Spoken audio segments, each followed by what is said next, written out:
Welcome students, कैसे हैं आप सभी लोग। आपका अपने चैनल क्विक स्मार्ट टिप्स में बहुत बहुत स्वागत है। जैसा कि हम सीटेट साइंस पेपर 2 के लिए तैयारी कर रहे हैं और अब हमारी जो तैयारी है वो ऑलमोस्ट कंप्लीट हो चुकी है। थ्योरी सेक्शन जो है वो हमने अपना सारा कंप्लीट कर लिया है। एक दो जो चैप्टर हैं वो मैं आपको एक ही मैराथन में जो थ्योरी के बच्चे हैं वो एक साथ कवर अप करा दूंगी। प्रीवियस ईयर आपको पहले से करा रखे हैं, साइंस के प्लेलिस्ट में आप देख सकते हैं। और वहाँ भी आपको ना मिले तो कमेंट बॉक्स में आप कमेंट कर सकते हैं, मैं वहाँ पर आपको उसका लिंक भी आपको पर्टिकुलर दे दूँगी। उसके अलावा जो है अब हमारी पेडागोजी बची है और प्रैक्टिस सीरीज़ बची है। अभी 3-4 दिन वीडियो नहीं आई थी क्योंकि हमारा एग्ज़ाम था। अब एग्ज़ाम ख़त्म हो गया तो अब बहुत ही बढ़िया तरीके से अपनी तैयारी को फिर से शुरू करेंगे। कल से आपके लिए दिन में जो है वो प्रैक्टिस सीरीज़ भी आएगी। और पेडागोजी का जो कंटेंट है वो इस तरह से होगा कि देखिए, पहले आज की क्लास में ये जो हिंदी का पेडागोजी का कंटेंट था उसको मैंने एक ही वीडियो में कर दिया है। मतलब आपकी जो कंप्लीट साइंस पेडागोजी है 10 नंबर की, उसको आज हम एक सिंगल क्लास में ही देख लेंगे। तो जिन बच्चों ने अभी तक ये क्लास देखी नहीं है तो वो अब ये मर्ज वाली क्लास जिसमें सारी कंप्लीट साइंस पेडागोजी आपको मिल जाएगी, आप इसी में देख सकते हैं। ये हिंदी वाली है, ठीक है। बाकी बाइलिंगुअल तो मैं बोलती हूँ तो वो इंग्लिश में भी ऑटोमेटिक आ जाएगा। बाकी इंग्लिश वालों के लिए, जो पर्टिकुलर इंग्लिश वाले बच्चे हैं जो कह रहे हैं कि मैम इंग्लिश वाली पेडागोजी भी आप करा दीजिए, तो वो 10 तारीख से पहले पहले सेम इसी तरह की वीडियो उनके लिए भी आ जाएगी, ठीक है। बाकी आप अभी इसको भी देख सकते हैं। तो ये पूरी कंप्लीट आपकी जो साइंस की पेडागोजी है वो एक क्लास में कवर अप हो जाएगी। और मुझे लगता है इसके बाद पेडागोजी से कोई डाउट आपका नहीं रहने वाला है। इसके अलावा आपको प्लेलिस्ट में पेडागोजी के सारे प्रीवियस ईयर मिल जाएंगे जिसमें 10-10 क्वेश्चन मिलेंगे, क्योंकि पेडागोजी का सेक्शन जो है वो 10 नंबर का है। तो वो प्रीवियस ईयर देखने हैं और ये क्लास देख लेंगे तो भैया पेडागोजी आपकी जो है वो कंप्लीट हो जानी है पूरी की पूरी।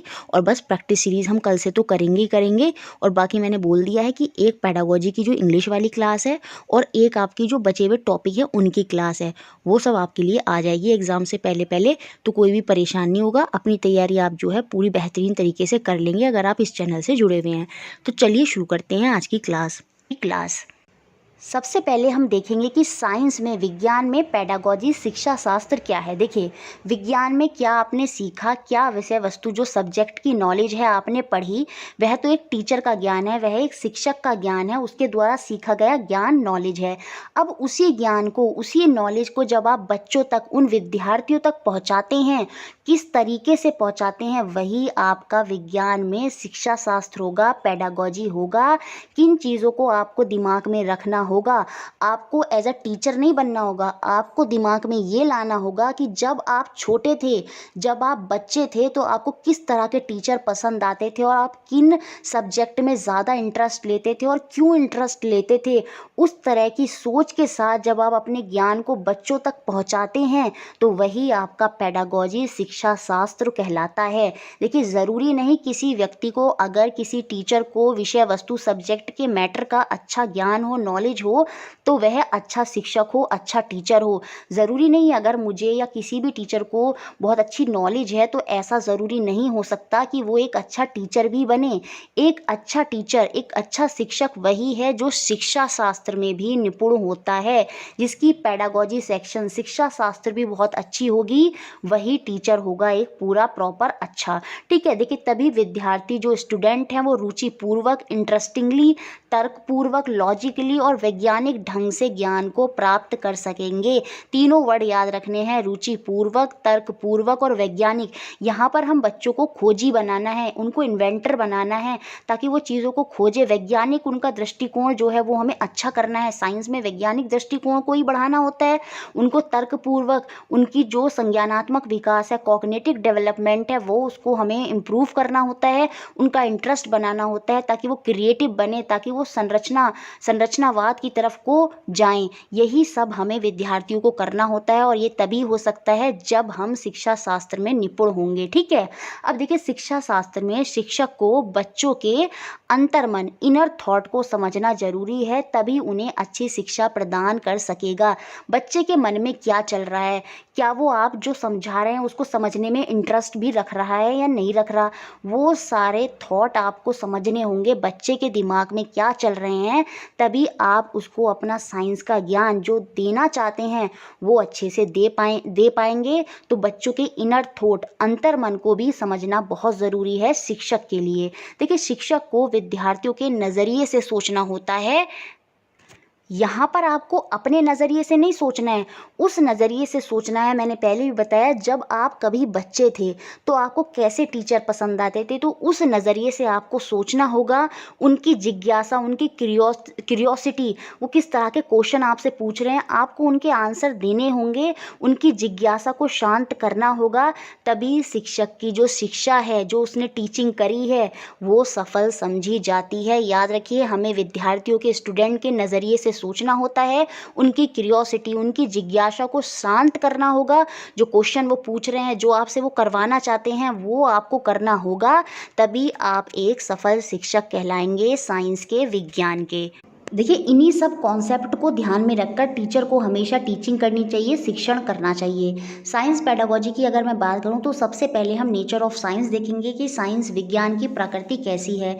अगर मैं विज्ञान की बात करूं तो वो है हमारा प्रकृति तथा प्रकृति में घटने वाली घटनाओं का अध्ययन, स्टडी ऑफ नेचर बिहेवियर। जैसे प्रकृति में हम देखते हैं, जो पौधे हैं वो सूर्य के प्रकाश में अपना भोजन बना रहे हैं, हम भी श्वसन करते हैं, ऑक्सीजन लेते हैं। क्यों लेते हैं? कोई बॉल को हम ऊपर फेंकते हैं तो वो कुछ समय बाद नीचे जाती है।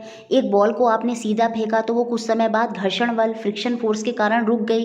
तो ये सब चीज़ें जो घट रही हैं, कैसे आपके घर तक विद्युत पहुंच रही है, इलेक्ट्रिसिटी पहुंच पा रही है, इसका इन्वेंशन कहाँ से हुआ, तो इन सब चीज़ों का अध्ययन ही क्या है? आपका विज्ञान है। प्राकृतिक में जो घटनाएं घट रही हैं, उनका अध्ययन ही विज्ञान है। और विज्ञान के माध्यम से ही हम विद्यार्थियों को जो प्राकृतिक और कृत्रिम घटनाएं घट रही हैं, उनको समझा पाते हैं, उनको बता पाते हैं कि कैसे जो पौधे हैं सूर्य के प्रकाश में खाना बना रहे हैं।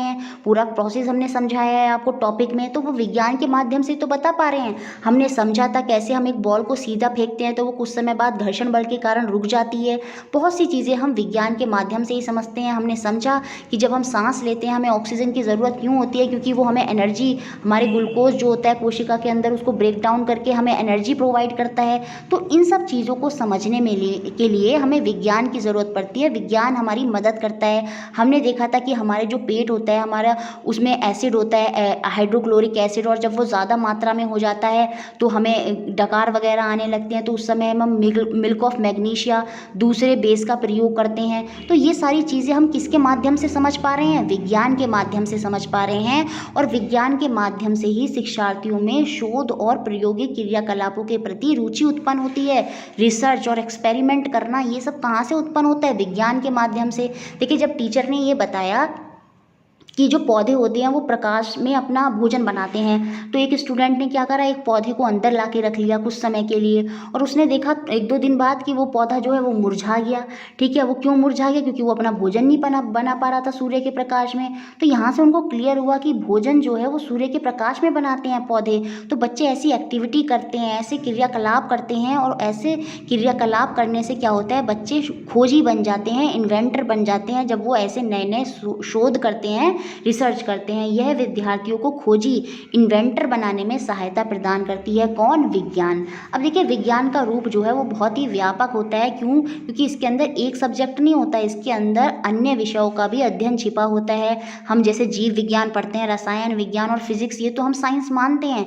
उसके अलावा गणित, इतिहास, भूगोल, आपका पर्यावरण, सोशल स्टडीज़, जो आपका अर्थशास्त्र है, ये सब भी विज्ञान में शामिल है। क्योंकि जो पॉलिटिकल साइंस है वो समाज से संबंधित है, और समाज और विज्ञान का बहुत ही गहरा संबंध है। समाज में जो चल रहा होता है उसी के हिसाब से विज्ञान होता है। अब जैसे देखिए, समाज में क्या है, आज कोई नई टेक्नोलॉजी की रिक्वायरमेंट है लोगों को, तो वो साइंस के माध्यम से आ रही है। देखिए, अब जैसे कोरोना वायरस है, तो ये क्या है, समाज में फैला। अब इसके लिए जो रिसर्च हो रही है, शोध हो रहे हैं इसकी वैक्सीन के लिए, वो क्या है, वो साइंस के माध्यम से हो रही है। तो समाज और साइंस का तो एक गहरा कनेक्शन है। अब इतिहास में हमने देखा कैसे पत्थरों को रगड़ने से आग की उत्पत्ति हुई, व्हील का इन्वेंशन हुआ। तो इतिहास भी हमें साइंस से जोड़ता है। तो ये सारी चीज़ें, पर्यावरण में देखिए, अगर हम पौधों को काटेंगे तो ऑक्सीजन नहीं मिल पाएगी।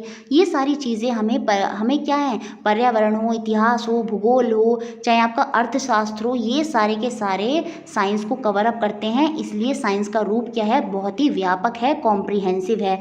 अब देखिए, किसी वस्तु, घटना या क्रिया के विषय में उस विशिष्ट ज्ञान से ही विज्ञान की उत्पत्ति हुई। स्पेसिफिक नॉलेज, जैसे कोई डिब्बा रखा हुआ है, अब उस डिब्बे को आपको एक जगह से दूसरी जगह लेके जाना है, तो आपको पता चला जब तक मैं धक्का नहीं लगाऊंगा, फोर्स, जब तक आप उस पर फोर्स अप्लाई नहीं करेंगे, तो वो वस्तु एक जगह से, वो डिब्बा एक जगह से दूसरी जगह तक नहीं जाएगा। तो उस वस्तु पर आपने क्या करी, एक क्रिया करी, और उस क्रिया से जो आपको विशिष्ट ज्ञान मिला कि बल लगाने से ही वस्तु एक जगह से दूसरी जगह जा रही है, तो वही क्या उत्पन्न करता है, विज्ञान की आपकी उत्पत्ति करता है, जो मनुष्य को इसके होने या घटित होने के कारणों से अवगत कराता है। देखिए, विज्ञान में क्या है, क्यों हो रहा है और उसका परिणाम क्या होगा, इन प्रश्नों के हम उत्तर ढूंढते हैं। घटनाओं का अध्ययन विशेष वैज्ञानिक पद्धति, साइंटिफिक मेथड द्वारा ही किया जाता है। ऐसा नहीं है कि कोई भी थ्योरी, कोई भी लॉ अगर बना है तो वो ऐसे ही बना दिया, नहीं, वहाँ पर विशेष वैज्ञानिक पद्धति को फॉलो किया गया है और वहाँ पर उसकी वैधता, विश्वसनीयता, निष्पक्षता, वस्तुनिष्ठता को ध्यान में रखा जाता है कि वो वैलिड है या नहीं, वो रिलायबल है, इम्पार्शियल है, ऑब्जेक्टिविटी उसमें है या नहीं, इन सब चीज़ों को ध्यान में रखा जाता है। और ये जो वैज्ञानिक पद्धति को फॉलो किया जाता है उसमें भिन्न चरणों का पालन होता है। देखिए, जैसे हम समझते हैं, जैसे आपका कूलर है वो ख़राब हो गया, तो आप दिमाग में आइडिया आता है कि मैं इसको खुद ठीक करूँगा, तो सबसे पहले तो समस्या की पहचान हुई, फिर उससे रिलेटेड आपके दिमाग में आइडिया आते हैं, आप परिकल्पना करते हैं, उनका निर्माण करते हैं कि आप उस चीज़ को कैसे ठीक करते हैं। उसके बाद क्या करते हैं, आप आंकड़ों को एकत्रित करते हैं, मतलब आप अपने जो आइडिया लिया है उससे आप क्या करेंगे, जो सामान खराब है वो ढूंढ के लाएंगे और नई नई चीज़ों को इकट्ठा करेंगे, आंकड़ों को एकत्रित करेंगे और उन आंकड़ों की सहायता से जो आपने आइडिया सोचा है उसका परीक्षण करेंगे और उसके बाद ही आप कोई निष्कर्ष निकालेंगे। तभी क्या होता है, किसी घटना का प्रॉपर रूप से क्या होता है, अध्ययन होता है। तो इस तरह से ही घटनाओं के अध्ययन के लिए हम वैज्ञानिक पद्धति को हमेशा फॉलो करते हैं। ऐसा नहीं है कि न्यूटन ने ऐसे ही बता दिया कि कोई सेब ऊपर गिरा और वो नीचे आ गया तो बस ये एक एक्सपेरिमेंट खोज हो गई, नहीं, उन्होंने वहाँ पर पूरी एक साइंटिफिक मेथड को फॉलो किया, उसको प्रूव करके दिखाया, उसकी वैलिडिटी है। आप बॉल को फेंकते हैं, नीचे आ जाती है, आपको पूरा पता है, आपको विश्वास है कि ऐसा क्यों हो रहा है, ऐसा गुरुत्वाकर्षण, ग्रेविटेशनल फोर्स के कारण हो रहा है। तो यहाँ पर क्या होता है, आंकड़ों का अध्ययन किया जाता है, किस बेसिस पर, वैज्ञानिक पद्धति पर, और उनकी पूरी जांच पड़ताल होती है। और याद रखिए, चरणों का पालन होता है, समस्या की पहचान, परिकल्पना, आंकड़ों को इकट्ठा करना, और उस परिकल्पना के आधार पर ही हम निष्कर्ष को निकालते हैं। सीटेट में यहाँ से क्वेश्चन बना है, तो ध्यान रखिए ये जो ऑर्डर है। देखिए, जब हम कभी दो तथ्यों को एक साथ घटित होते हुए देखते हैं तो हमें तुरंत उनके बीच में संबंध की कल्पना हम कर लेते हैं और इसी कल्पना के आधार पर नए तथ्य की खोज हो जाती है। जैसे आपने एक बॉल को नीचे ज़मीन पे फेंका, कुछ समय बाद वो रुक गई, तो क्या हुआ, वहाँ पर घटना घटी और उस घटना के आधार पर आपके दिमाग में आया कि बॉल रुक क्यों गई। तो बाद में पता चला वो क्यों होता है, वो घर्षण बल के कारण होता है, फ्रिक्शनल फोर्स के कारण होता है। तो जब कोई घटनाएं घटती हैं, घटित होती हैं, तो आप कोई कल्पना, आप कोई आइडिया दिमाग में आपके आता है, इमेजिनेशन आप करते हैं और उसी इमेजिनेशन के आधार पर हम नए तथ्यों की खोज की जाती है साइंस में। तो ध्यान रखिए, इस तरह से नए तथ्यों की खोज होती है। देखिए, विज्ञान क्या होता है, मनुष्य की जो दृष्टिकोण है उसको वास्तविकता से जोड़ता है। कनेक्ट अप्रोच टू रियलिटी, विज्ञान हमें ज्ञान तक पहुंचने का मार्ग दिखाता है। अब देखिए, बचपन में जब आप स्केल लेते थे और उसको सिर पर रगड़ते थे और जो पेपर के टुकड़े होते थे, जब वो आप स्केल के पास लेकर जाते थे तो वो उससे चिपकने लगते थे। तो बचपन में तो आप उसको मैजिक समझते थे, तो वहाँ पर वो अंधविश्वास है। वो साइंस, विज्ञान क्या करता है, अंधविश्वास को साइड में कर देता है। लेकिन जब आप बड़े हुए, 6th 7th 8th में आए, तो वहाँ पर आपने पता चला कि नहीं, वो मैजिक नहीं था, वो क्या था, वो आपका स्टैटिक इलेक्ट्रिसिटी वहाँ पर कार्य करता है, स्थिर विद्युत कार्य करता है, जो इलेक्ट्रॉन है वो चार्ज अप हो जाते हैं, ये सब हमने पढ़ा है। तो यहाँ पर क्या हुआ, हमारे दृष्टिकोण को किससे जोड़ा, वास्तविकता से जोड़ा। किसने, विज्ञान ने। देखिए, विज्ञान में अनुमान और अटकलों के लिए भी जगह है, लेकिन अगर कोई सिद्धांत प्रूव होना है, उसको स्वीकार होना है, तो उसको इंस्पेक्शन और जो हमने प्रयोग किए थे उनकी कसौटी पे तो खरा उतरना ही पड़ेगा।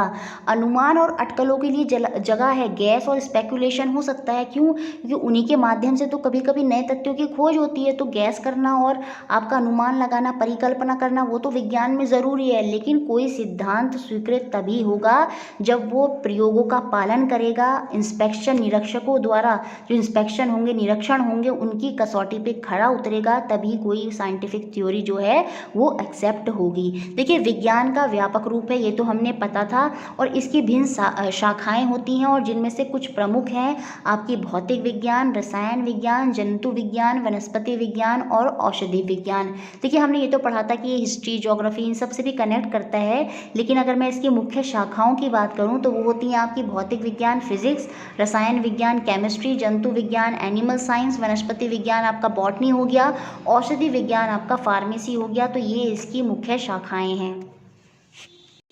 देखिए अब हम बात करेंगे साइंस के सिलेबस की, विज्ञान का पाठ्यक्रम आपका कैसा होना चाहिए। सबसे पहले अगर मैं बात करूं पाठ्यक्रम क्या है, ये वह मार्ग है जिसका अनुसरण करके छात्र शिक्षा के लक्ष्य को प्राप्त कर सकते हैं। अब देखिए सबसे पहले अगर आप कोई बुक खरीदते हैं तो आप उसके चैप्टर्स को देखते हैं। वो क्यों देखते हैं, आप उसके पाठ्यक्रम को क्यों देखते हैं, ताकि आपको पता चल सके कि आपको शिक्षा के कितने लक्ष्य तक पहुँचना है, किस लक्ष्य को आपको प्राप्त करना है। तो पाठ्यक्रम के माध्यम से ही छात्र शिक्षा के लक्ष्य को प्राप्त कर सकते हैं। मुनरो के अनुसार पाठ्यक्रम में वे सभी अनुभव सम्मिलित हैं जिसे शिक्षा के उद्देश्यों की पूर्ति के लिए विद्यालय प्रयोग में लाता है। तो याद रखिए मुनरो की डेफिनेशन, उन्होंने कहा पाठ्यक्रम में वो सभी चीज़ आती हैं जिन्हें शिक्षा के उद्देश्य, जो हमारा ऑब्जेक्टिव है शिक्षा का, उसकी पूर्ति के लिए विद्यालय क्या करता है, उनको प्रयोग में लेकर आता है। देखिए अब हम देखेंगे कि एक अच्छा पाठ्यक्रम साइंस का क्या होगा, उसमें क्या करैक्टरिस्टिक्स, क्या गुण होने चाहिए। देखिए विज्ञान की भाषा, प्रक्रिया और विषय वस्तु विद्यार्थी की आयु और ज्ञान की सीमा के अनुकूल होनी चाहिए। देखिए बच्चों को उसी लैंग्वेज में पढ़ाना चाहिए जिसमें वो कंफर्टेबल हों, उसी लैंग्वेज में उनको विज्ञान की शिक्षा दी जाए। पूरा एक प्रोसेस फॉलो करा जाए, बच्चों को क्रियाकलाप, एक्टिविटीज़, उनको खोज करने के मौके दिए जाएँ, बाहरी वातावरण से जोड़ा जाए, परिचर्चा की जाए, उनके साथ डिबेट की जाए। ये सारी चीज़ें करनी चाहिए, तभी हमें उनको टॉपिक वाइज समझाना चाहिए। ऐसा नहीं है पहले टफ टॉपिक समझा दिया, तो पूरा एक प्रोसेस फॉलो करना चाहिए। और जो विषय वस्तु है, जो सब्जेक्ट का मैटर है, वो उनकी ज्ञान की सीमा और आयु के बिल्कुल अनुकूल होना चाहिए, ताकि ऐसा ना हो बच्चे की सब्जेक्ट से रुचि ही हट जाए और वो क्या करे, उसमें बोर होने लगे, इंटरेस्ट ही ना ले। ठीक है, विज्ञान की शिक्षा बच्चों के परिवेश के व्यापक संदर्भ के अनुकूल होनी चाहिए, ताकि उनमें काम के संसार में प्रवेश करने लायक ज़रूरी ज्ञान और कौशल विकसित हो सके। देखिए जब हम विज्ञान की शिक्षा बच्चों को देते हैं तो वो उनके एनवायरनमेंट के संदर्भ के अनुकूल होनी चाहिए, ताकि जब वो संसार में जाएं, जब वो सोसाइटी में, सोशल एनवायरनमेंट में जाएं, तो उनके जो ज्ञान और कौशल है वो विकसित हो। देखिए जैसे अगर हम उनको ये बताएंगे कि पौधों को नहीं काटना चाहिए, पौधे हमारे लिए कितने इंपॉर्टेंट हैं, सॉइल के लिए, किसानों के लिए, मतलब हर तरीके से पौधे हमारे लिए और हर तरीके से हमारे लिए बहुत ज़रूरी हैं, छाया प्रदान करते हैं। हम उनको जब उनकी इंपॉर्टेंस, इन चीज़ों को ध्यान में रखते हुए उनको पढ़ाएंगे, और जब वो संसार में जाएंगे तो वो अपने इस ज्ञान और कौशल को और विकसित करेंगे।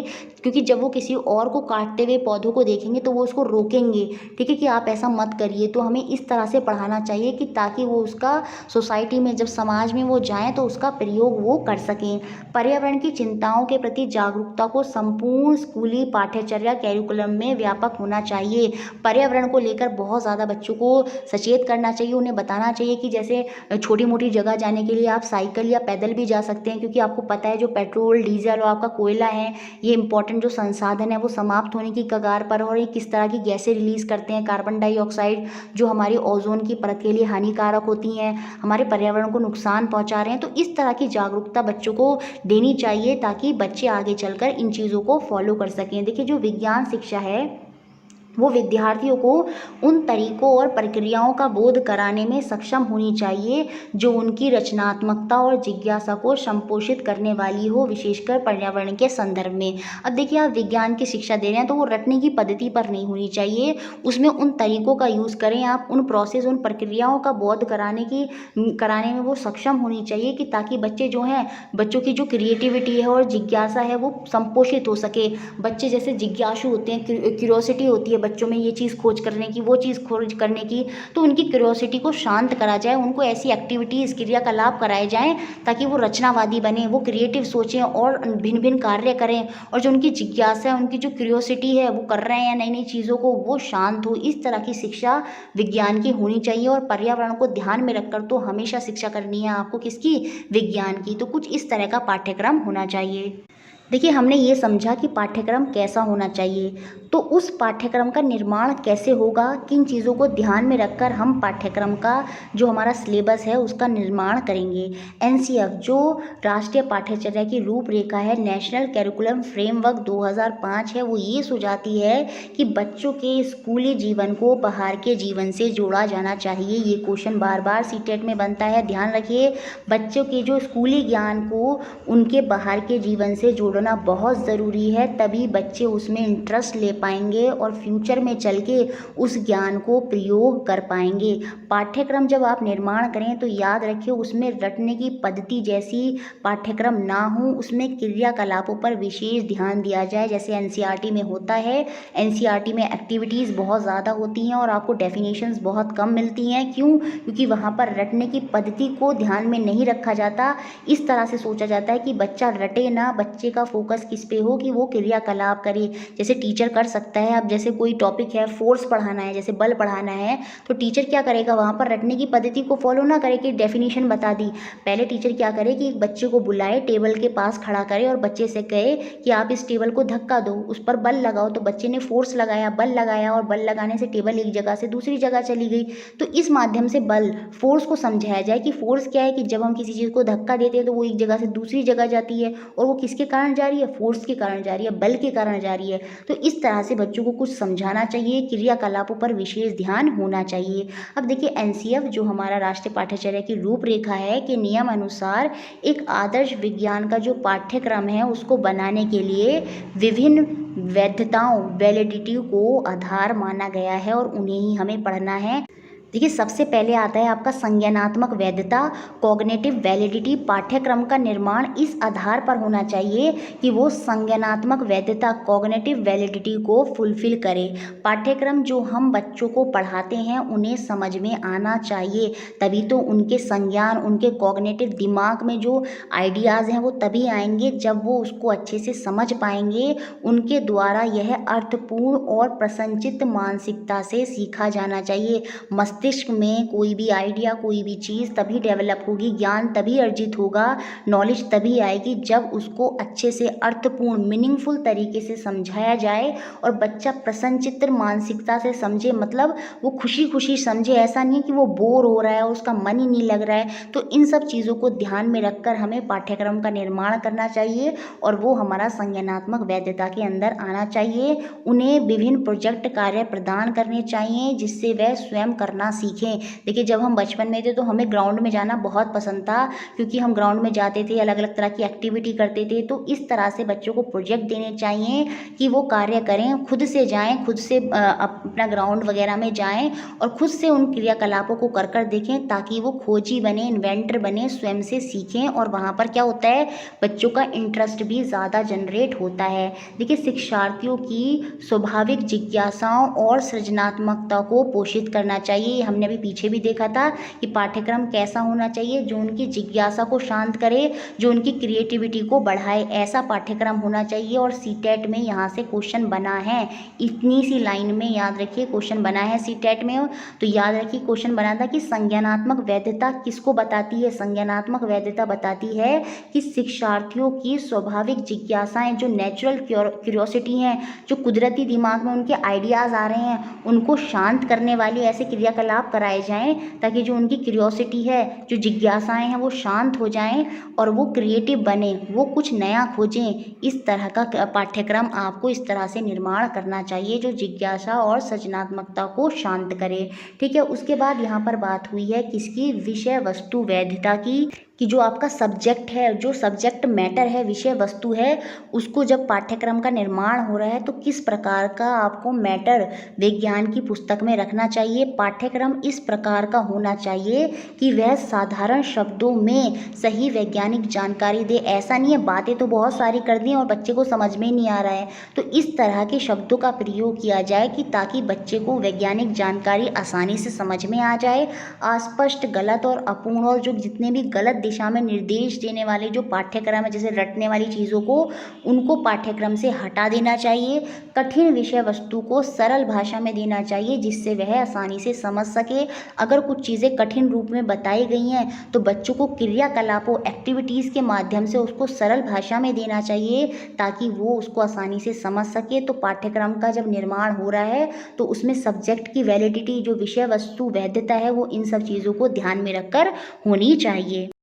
देखिए, पाठ्यक्रम निर्माण करते वक्त उसमें प्रक्रिया वैधता, प्रोसेस वैलिडिटी का भी पूरा ध्यान रखना चाहिए ताकि जब टीचर टीचिंग करे, शिक्षण करे, तो बच्चों को सही रूप से ज्ञान की प्राप्ति हो और वैज्ञानिक सोच उनके अंदर उत्पन्न हो। जैसे हमने क्रॉप प्रोडक्शन वाला जब चैप्टर पढ़ा था तो वहाँ पर पूरा एक प्रोसेस वे में उसको समझाया गया, बताया गया कैसे हमने पहले सॉइल को तैयार किया, हमारे खेत को तैयार किया, फिर उसमें हमने किस तरह से बीज बोए, फिर किस तरह से उसमें उर्वरक फर्टिलाइज़र डाले गए, कैसे उसकी सिंचाई हुई, किस तरह से उसमें से खरपतवार को हटवाया गया और किस तरह से बाद में जब खेत रेडी हो गया तो उसको हार्वेस्ट कर ली, उसकी कटाई कर ली। तो इस तरह से पूरी प्रोसेस वैलिडिटी को फॉलो करना चाहिए आपका पाठ्यक्रम ताकि बच्चों को आसानी से समझ में आ सके। देखिए, कक्षा में विज्ञान का शिक्षण इस प्रकार होना चाहिए कि ज्ञान की प्राप्ति हो और वैज्ञानिक सोच उत्पन्न हो, और वो तभी होगा जब वो एक पूरा प्रोसेस तरीके से होगा। वैज्ञानिक ज्ञान एवं जानकारियों को प्रमाणित किया जा सके। जैसे जो हमने चैप्टर पढ़ा था एसिड, बेस और सॉल्ट, वहाँ पर हमने देखा था जो लिटमस होता है वो कैसे, जो एसिड होते हैं आपके अम्ल होते हैं वो नीले लिटमस को लाल कर देता है, और जो क्षारक होते हैं वो लाल लिटमस को नीला कर देता है। तो जो वैज्ञानिक ज्ञान हम दे रहे हैं, जानकारी दे रहे हैं, उनको प्रमाणित किया जा सके, इस तरह का ज्ञान, इस तरह का प्रोसेस बताया जाना चाहिए। और वहाँ पर बताया भी गया है, और कैसे वहाँ बताया गया कि जो हल्दी है जब अम्ल के साथ उसको रिएक्ट कराते हैं तो उसका कलर चेंज नहीं होता, लेकिन जब वो क्षारक के साथ रिएक्ट करती है तो उसका कलर लाल होता है। तो इस तरह का प्रोसेस होना चाहिए आपका पाठ्यक्रम में कि वो क्या हो, वो प्रमाणित किया जा सके, उसको प्रूफ किया जा सके। इस प्रकार की क्रिया बच्चों में विज्ञान के प्रति जिज्ञासा और रचनात्मकता को बढ़ाती हैं। जब बच्चे इस तरह की चीज़ें देखते हैं और वो खुद करते हैं तो सीधी सी बात है उनके अंदर जो साइंस के प्रति जिज्ञासा है, क्यूरियोसिटी है, और रचनात्मकता, ये दो वर्ड बार बार यूज हुए हैं, जिज्ञासा और रचनात्मकता। तो ये पॉजिटिव वर्ड है साइंस के। ऑप्शन में अगर आपको दिखते हैं तो आप इसको टिक कर सकते हैं। जिज्ञासा और रचनात्मकता को बढ़ावा दें, ठीक है, उन्हें भिन्न प्राकृतिक प्रक्रियाओं से सुपरिचित कराना चाहिए। जैसे हमने बताया था कि जो क्रॉप प्रोडक्शन वाला है ये उनको पूरा जाकर दिखाना चाहिए बच्चों को, उनको जो प्राकृतिक प्रक्रियाएं होनी चाहिए उनसे पूरा सुपरिचित कराना चाहिए। इस तरह का प्रोसेस वैलिडिटी पाठ्यक्रम में होनी चाहिए, ठीक है। देखिए, पाठ्यक्रम में ऐतिहासिक वैधताओं को भी जगह देनी चाहिए, हिस्टोरिक वैलिडिटी को भी ध्यान में रखकर पाठ्यक्रम का निर्माण किया जाना चाहिए ताकि ऐतिहासिक अवस्थाओं के बारे में भी पढ़ाया जाए और बच्चों को बताया जाए कि कैसे हमने आँख से देखी, किस तरह से आज नए नए इन्वेंशन कर दिए हैं, कैसे पहिए से आज हम कहाँ तक पहुँच गए हैं। तो हिस्टोरिकल बैकग्राउंड, साइंस के हिस्टोरिकल बैकग्राउंड को भी ऐड करना चाहिए, बताना चाहिए ताकि बच्चे समझ सके कि हमें कहाँ से आरंभ करना है या हमने कहाँ से आरंभ किया था और कितनी दूर तक हम आज पहुंच चुके हैं और कहां तक हमें जाना है। उससे यह भी पता चलता है कि विज्ञान के विकास में सामाजिक कारक और सामाजिक क्रियाएं कहां तक सहायक हैं। पहले का समाज कैसा था और उस समय का विज्ञान कैसा था, आज का समाज कैसा है और उसके हिसाब से ही आज का विज्ञान है। तो इस तरह से हिस्टोरिकल बैकग्राउंड को भी सिलेबस में ऐड करना चाहिए, पाठ्यक्रम के निर्माण में ध्यान रखना। देखिए, उसके बाद आता है नैतिक वैधता, मोरल वैलिडिटी। इसको भी पाठ्यक्रम में निर्माण के समय बहुत ध्यान से रखना चाहिए ताकि बच्चे जो हैं वो साइंस के पॉजिटिव साइड को देखें, मीनिंगफुल एस्पेक्ट को देखें, ना कि नकारात्मक चीज़ों को देखें। अब देखिए, साइंस के नकारात्मक चीज़ों को देखने का ही परिणाम है कि आज हमारी ओजोन लेयर जो है वो क्षतिग्रस्त हो गई है और कोरोना वायरस जैसी बीमारियों से हम जूझ रहे हैं। तो विषय वस्तु का निर्माण इस तरह से होना चाहिए कि बच्चा साइंस के पॉजिटिव एस्पेक्ट्स को देखे, नेगेटिव एस्पेक्ट्स को बिल्कुल ना देखे। विषय वस्तु के विकास के लिए सबसे महत्वपूर्ण है कि ईमानदारी, उद्देश्य, सहयोग के साथ ही साथ समाज में व्यापक भय तथा बुराइयों से आज़ादी हो। जो आजकल अंधविश्वास वाली चीज़ें होती हैं कि जैसे जो नींबू है वो लाल कर दिया, ये सब कर दिया, तो वो ऐसा कुछ नहीं है, वहाँ पर एसिड बेस के रिएक्शन हो रहे हैं, तो वो साइंस ही है, ठीक है। तो इस तरह की चीज़ों को ख़त्म करना चाहिए, साइंस के पॉजिटिव चीज़ों को समझाना चाहिए ताकि बच्चे समझें, और ईमानदारी होनी चाहिए और उद्देश्य होना चाहिए। अगर कोई भी साइंस का एक्सपेरिमेंट हो रहा है उसका एक पॉजिटिव उद्देश्य होना चाहिए, नकारात्मक उद्देश्य तो कोरोना वायरस ही देख लीजिए वो है। तो इस तरह की स्टडी होनी चाहिए कि ताकि समाज से जो भय और बुराई है उससे आज़ादी मिले। शिक्षक को विषय वस्तु के सार्थक पक्षों को संपोषित करना चाहिए, पॉजिटिव साइड दिखानी चाहिए साइंस की, कभी भी नेगेटिव साइड नहीं बतानी चाहिए, वरना क्या होता है बच्चे उसका मिसयूज़ करते हैं और गलत तरीके से उसको प्रयोग करते हैं। Communicate the meaningful aspect of the subject. तो इन सब चीज़ों का ध्यान में रख के हमें साइंस के पाठ्यक्रम का निर्माण करना चाहिए, मतलब जो निर्माण करते हैं इस तरह से साइंस के पाठ्यक्रम का निर्माण होना चाहिए। देखिए इसके बाद इसमें आपको थोड़ा सा ये टॉपिक देखना है, नियम और सिद्धांत क्या होता है और इनमें क्या अंतर है, क्योंकि ये इंपॉर्टेंट है और सीटेट में यहाँ से एक क्वेश्चन बना है, इसलिए मैंने इसको नोट के अंदर डाला है। देखिए नियम और सिद्धांत, रूल और प्रिंसिपल अलग अलग होते हैं। नियम घटना के अनुसार बनते हैं और वो दृष्टिगोचर तथ्य जो विजिबल फैक्ट हैं उनके संबंधों के सामान्य विवरण करते हैं, लेकिन जो सिद्धांत होते हैं वो किसी घटना को प्रमाणित करता है और उसका स्पष्टीकरण, पूरा एक्सप्लेनेशन प्रदान करता है। जैसे मैं कोरोना वायरस की बात करूं तो उसके लेकर नियम बना दिए गए हैं, तो वो क्या है, वो घटना के अनुसार नियम है कि सोशल डिस्टेंसिंग करनी है, घर से नहीं निकलना है, तो वो घटना के अनुसार नियम बना दिए गए हैं। और जो विजिबल फैक्ट हैं उनके आधार पर ही हमें जनरल डिटेल प्रोवाइड हो रही है कि जैसे खांसी जुकाम जो है इसके मुख्य कारण है, मतलब इस तरह की चीज़ें हो सकती हैं। तो ये क्या है, ये नियम है। परंतु सिद्धांत क्या होगा, किसी घटना को प्रमाणित करेगा।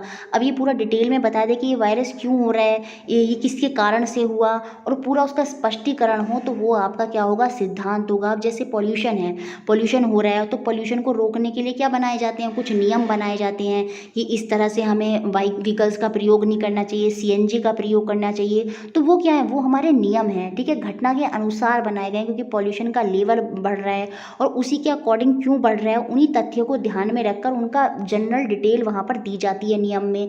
लेकिन सिद्धांत क्या कहेगा, सिद्धांत यहाँ पर एक सीधी सी लाइन कहेगा, clean air can only be obtained when there is no pollution. तो यहाँ पर एक पूरा सिद्धांत आ गया और वहाँ पर उसका स्पष्टीकरण भी हो जाएगा कि क्लीन एयर तभी है जब वहाँ पर कोई पॉल्यूशन नहीं है। तो वहाँ पर पूरा दिखा सकते हैं, अगर पॉल्यूशन वाली एयर है तो वो क्लीन है ही नहीं, और क्लीन एयर कौन सी होगी, जिसमें पॉल्यूशन नहीं होगा। तो सिद्धांत क्या है, वो घटना को प्रमाणित करता है और उसका पूरा स्पष्टीकरण करता है, जबकि जो नियम है वो घटना के अनुसार बनते हैं और उसका दृष्टिगोचर जो तथ्य हैं, विजिबल फैक्ट हैं, उनके संबंधों के सामान्य विवरण, जनरल डिटेल को बताते हैं। तो ये नियम और सिद्धांत के बारे में ध्यान रखिएगा, सीटेट में यहाँ से क्वेश्चन बना था।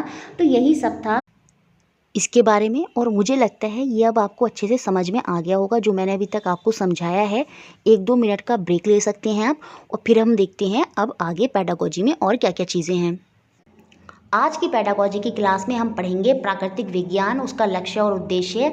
जो नेचुरल साइंस है उसका एम और ऑब्जेक्टिव क्या है, किस पर्पस से हम बच्चों को प्राकृतिक विज्ञान, नेचुरल साइंस पढ़ा रहे हैं, क्या उसका लक्ष्य है और क्या उसका उद्देश्य है, किस तरह का डेवलपमेंट, विकास हमें बच्चे के अंदर करना है, किस तरह से हमें उसको एनवायरनमेंट से जोड़ना है, परिवेश से जोड़ना है, किस तरह की थिंकिंग, सोच हमें बच्चे के अंदर उत्पन्न करनी है। इन सब चीज़ों को ध्यान में रखकर क्या उसका उद्देश्य है और लक्ष्य है साइंस का, वो हमें पढ़ना है। सबसे पहले अगर मैं साइंस, नेचुरल साइंस की बात करूं तो वो क्या है, इसका तात्पर्य प्रकृति, जो हमारा नेचर है और जो हमारा फिजिकल वर्ल्ड है, भौतिक दुनिया है, उसका सिस्टमेटिक ज्ञान ही आपका प्राकृतिक विज्ञान, नेचुरल साइंस है।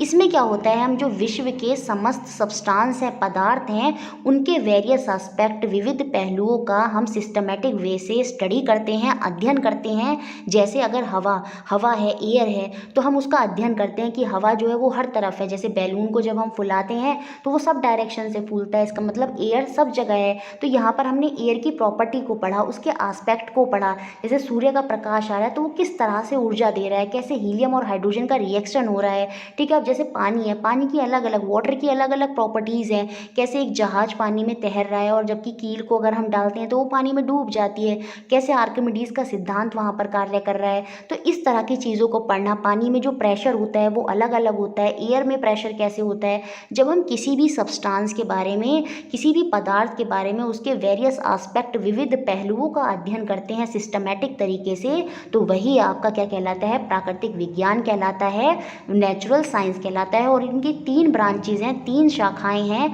फिजिक्स, केमिस्ट्री, बायोलॉजी, भौतिक विज्ञान, रसायन विज्ञान और जीव विज्ञान।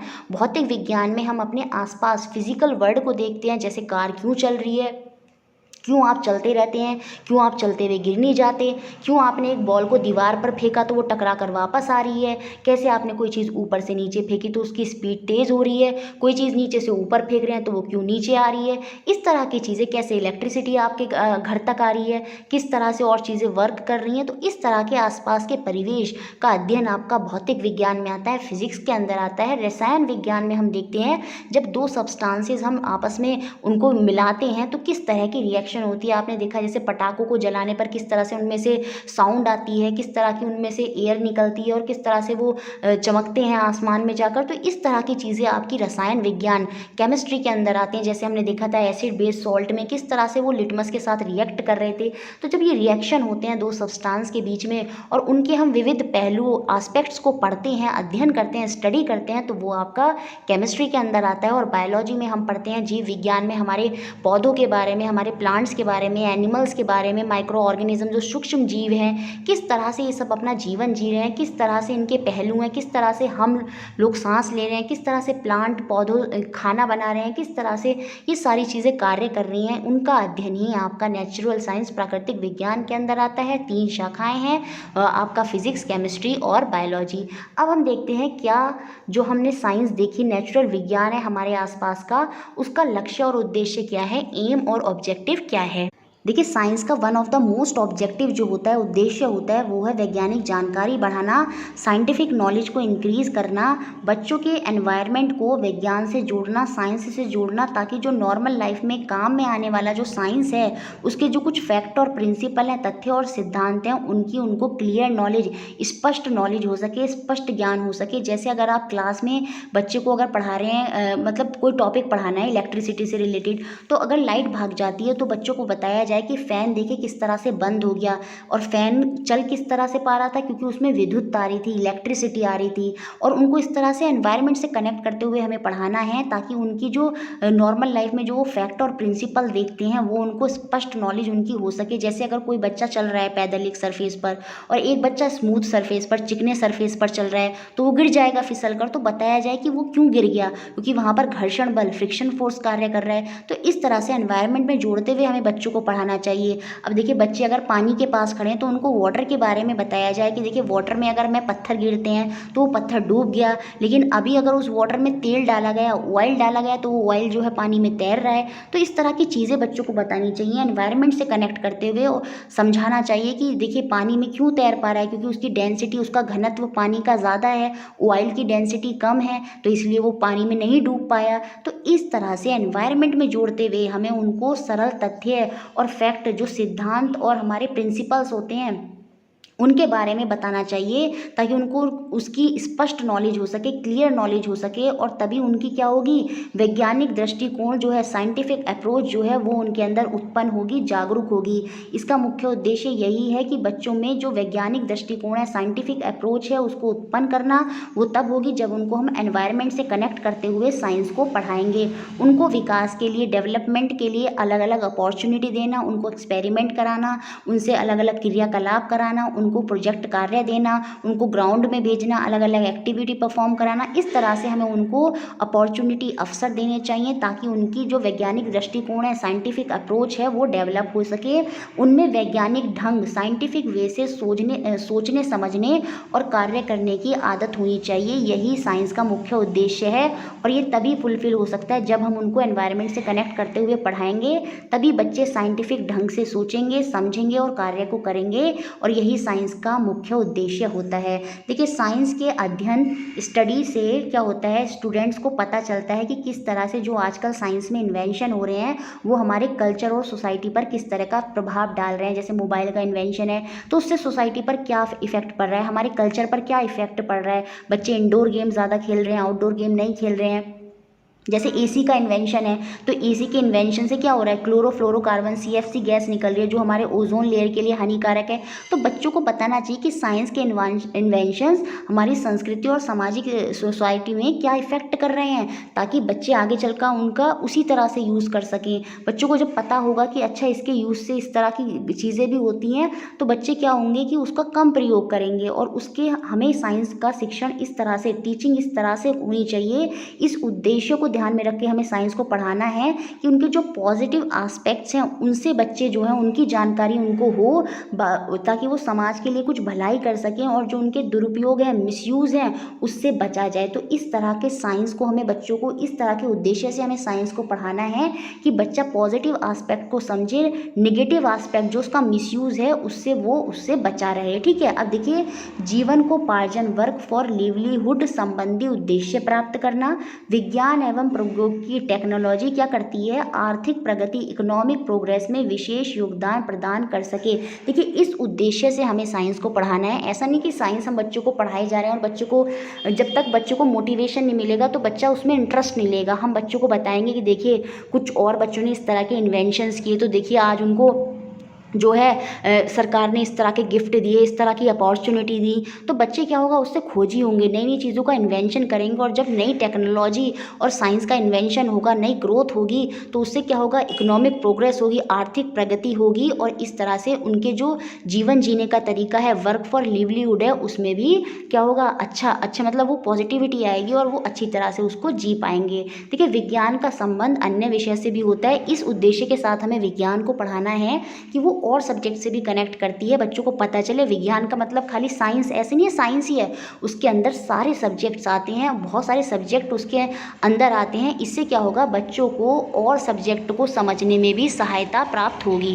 देखिए, उसके अलावा बच्चों में प्रयोग संबंधी कुशलता, एक्सपेरिमेंटल एफिशिएंसी आनी चाहिए, ताकि वे सरल और साधारण वैज्ञानिक उपकरणों और सामग्री, जो साइंटिफिक इंस्ट्रूमेंट और मटेरियल होते हैं, उनसे भली भांति अवगत हो जाएं, उनको नॉलेज हो जाए। देखिए, हमें उनसे एक्सपेरिमेंट कराने चाहिए। साइंस का मतलब ये नहीं कि आपने रटा दिया, रटाने पर तो फोकस ही नहीं है, रोड लर्निंग को तो बिल्कुल नेगलेक्ट किया गया है। हमें बच्चों से एक्सपेरिमेंट कराने हैं, ताकि उनकी एक्सपेरिमेंटल इफिशियंसी जो है वो अच्छी हो सके, और वो जो इंस्ट्रूमेंट और मटेरियल है उनको सही से प्रयोग कर सकें, उनके बारे में जान सकें। जैसे अगर मुझे बच्चे को कॉनकेव लेंस, कॉन्वेक्स लेंस के बारे में बताना है, तो उन लेंसों के बारे में बच्चों को बताया जाए। जैसे अगर माइक्रो ऑर्गेनिज्म के बारे में पढ़ाया जाना है, तो माइक्रोस्कोप से बच्चों को दिखाया जाए। तो इस तरह से इंस्ट्रूमेंट, तभी तो बच्चे जब चीज़ों का एक्सपेरिमेंट करेंगे तो वो इंस्ट्रूमेंट के बारे में जानेंगे और आगे चल के उनका प्रयोग कर पाएंगे। तो इस तरह से उनके अंदर एक्सपेरिमेंटल कुशलता, इफिशियंसी जो है वो डेवलप होगी, और यही साइंस का मुख्य उद्देश्य होता है।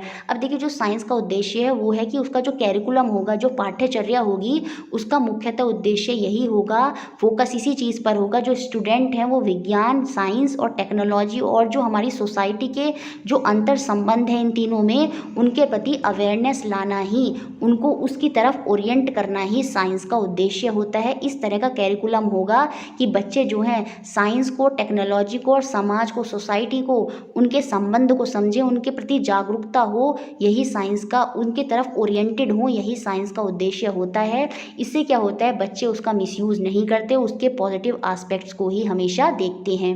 देखिए, साइंस का जो अगला ऑब्जेक्टिव होता है कि विज्ञान की जो टीचिंग करते हैं उसमें तीनों पक्ष होते हैं, ज्ञानात्मक, भावात्मक, क्रियात्मक, कॉग्निटिव, इमोशनल, फंक्शनल। और हमें यही उद्देश्य से साइंस को पढ़ाना है कि बच्चों के तीनों पक्षों का विकास हो सके। देखिए, साइंस में होता भी है, जैसे जब हम बच्चों को सोचने के लिए मजबूर करते हैं, तो कहीं ना कहीं बच्चे परिकल्पना करते हैं, इमेजिनेशन करते हैं, और उनकी जो तर्कपूर्ण लॉजिकल थिंकिंग है उसका विकास होता है, और कहीं ना कहीं उनका कॉग्निटिव डेवलपमेंट, संज्ञानात्मक पक्ष, ज्ञानात्मक पक्ष का विकास होता है। देखिए, जब हम बच्चों को बताते हैं कि नहीं, पेड़ पौधे नहीं काटने हैं, जीव जंतुओं को नहीं मारना है, उससे पेड़ जो फूड चेन है वो खराब हो जाती है, तो इस तरह से कहीं ना कहीं बच्चे जो है इमोशनली भी क्या होते हैं, जुड़ जाते हैं। तो भावात्मक पक्ष का भी विकास होता है। क्रियात्मक पक्ष तो है ही, फंक्शनल, क्योंकि वहाँ पर हम एक्टिविटी कराते हैं, बहुत सारे क्रियाकलाप कराते हैं, एक्सपेरिमेंट कराते हैं। तो बच्चे क्या होता है, इन तीनों पक्षों का, ज्ञानात्मक, भावात्मक, क्रियात्मक, कॉग्निटिव, इमोशनल, फंक्शनल, इन तीनों पक्षों का डेवलपमेंट करना ही साइंस का मुख्य उद्देश्य होता है। देखिए, जो हमारे तथ्य, फैक्ट, नियम, सिद्धांत, ये सब थ्योरी वगैरह होती हैं, इन सबको हम साइंस के माध्यम से ही समझा सकते हैं।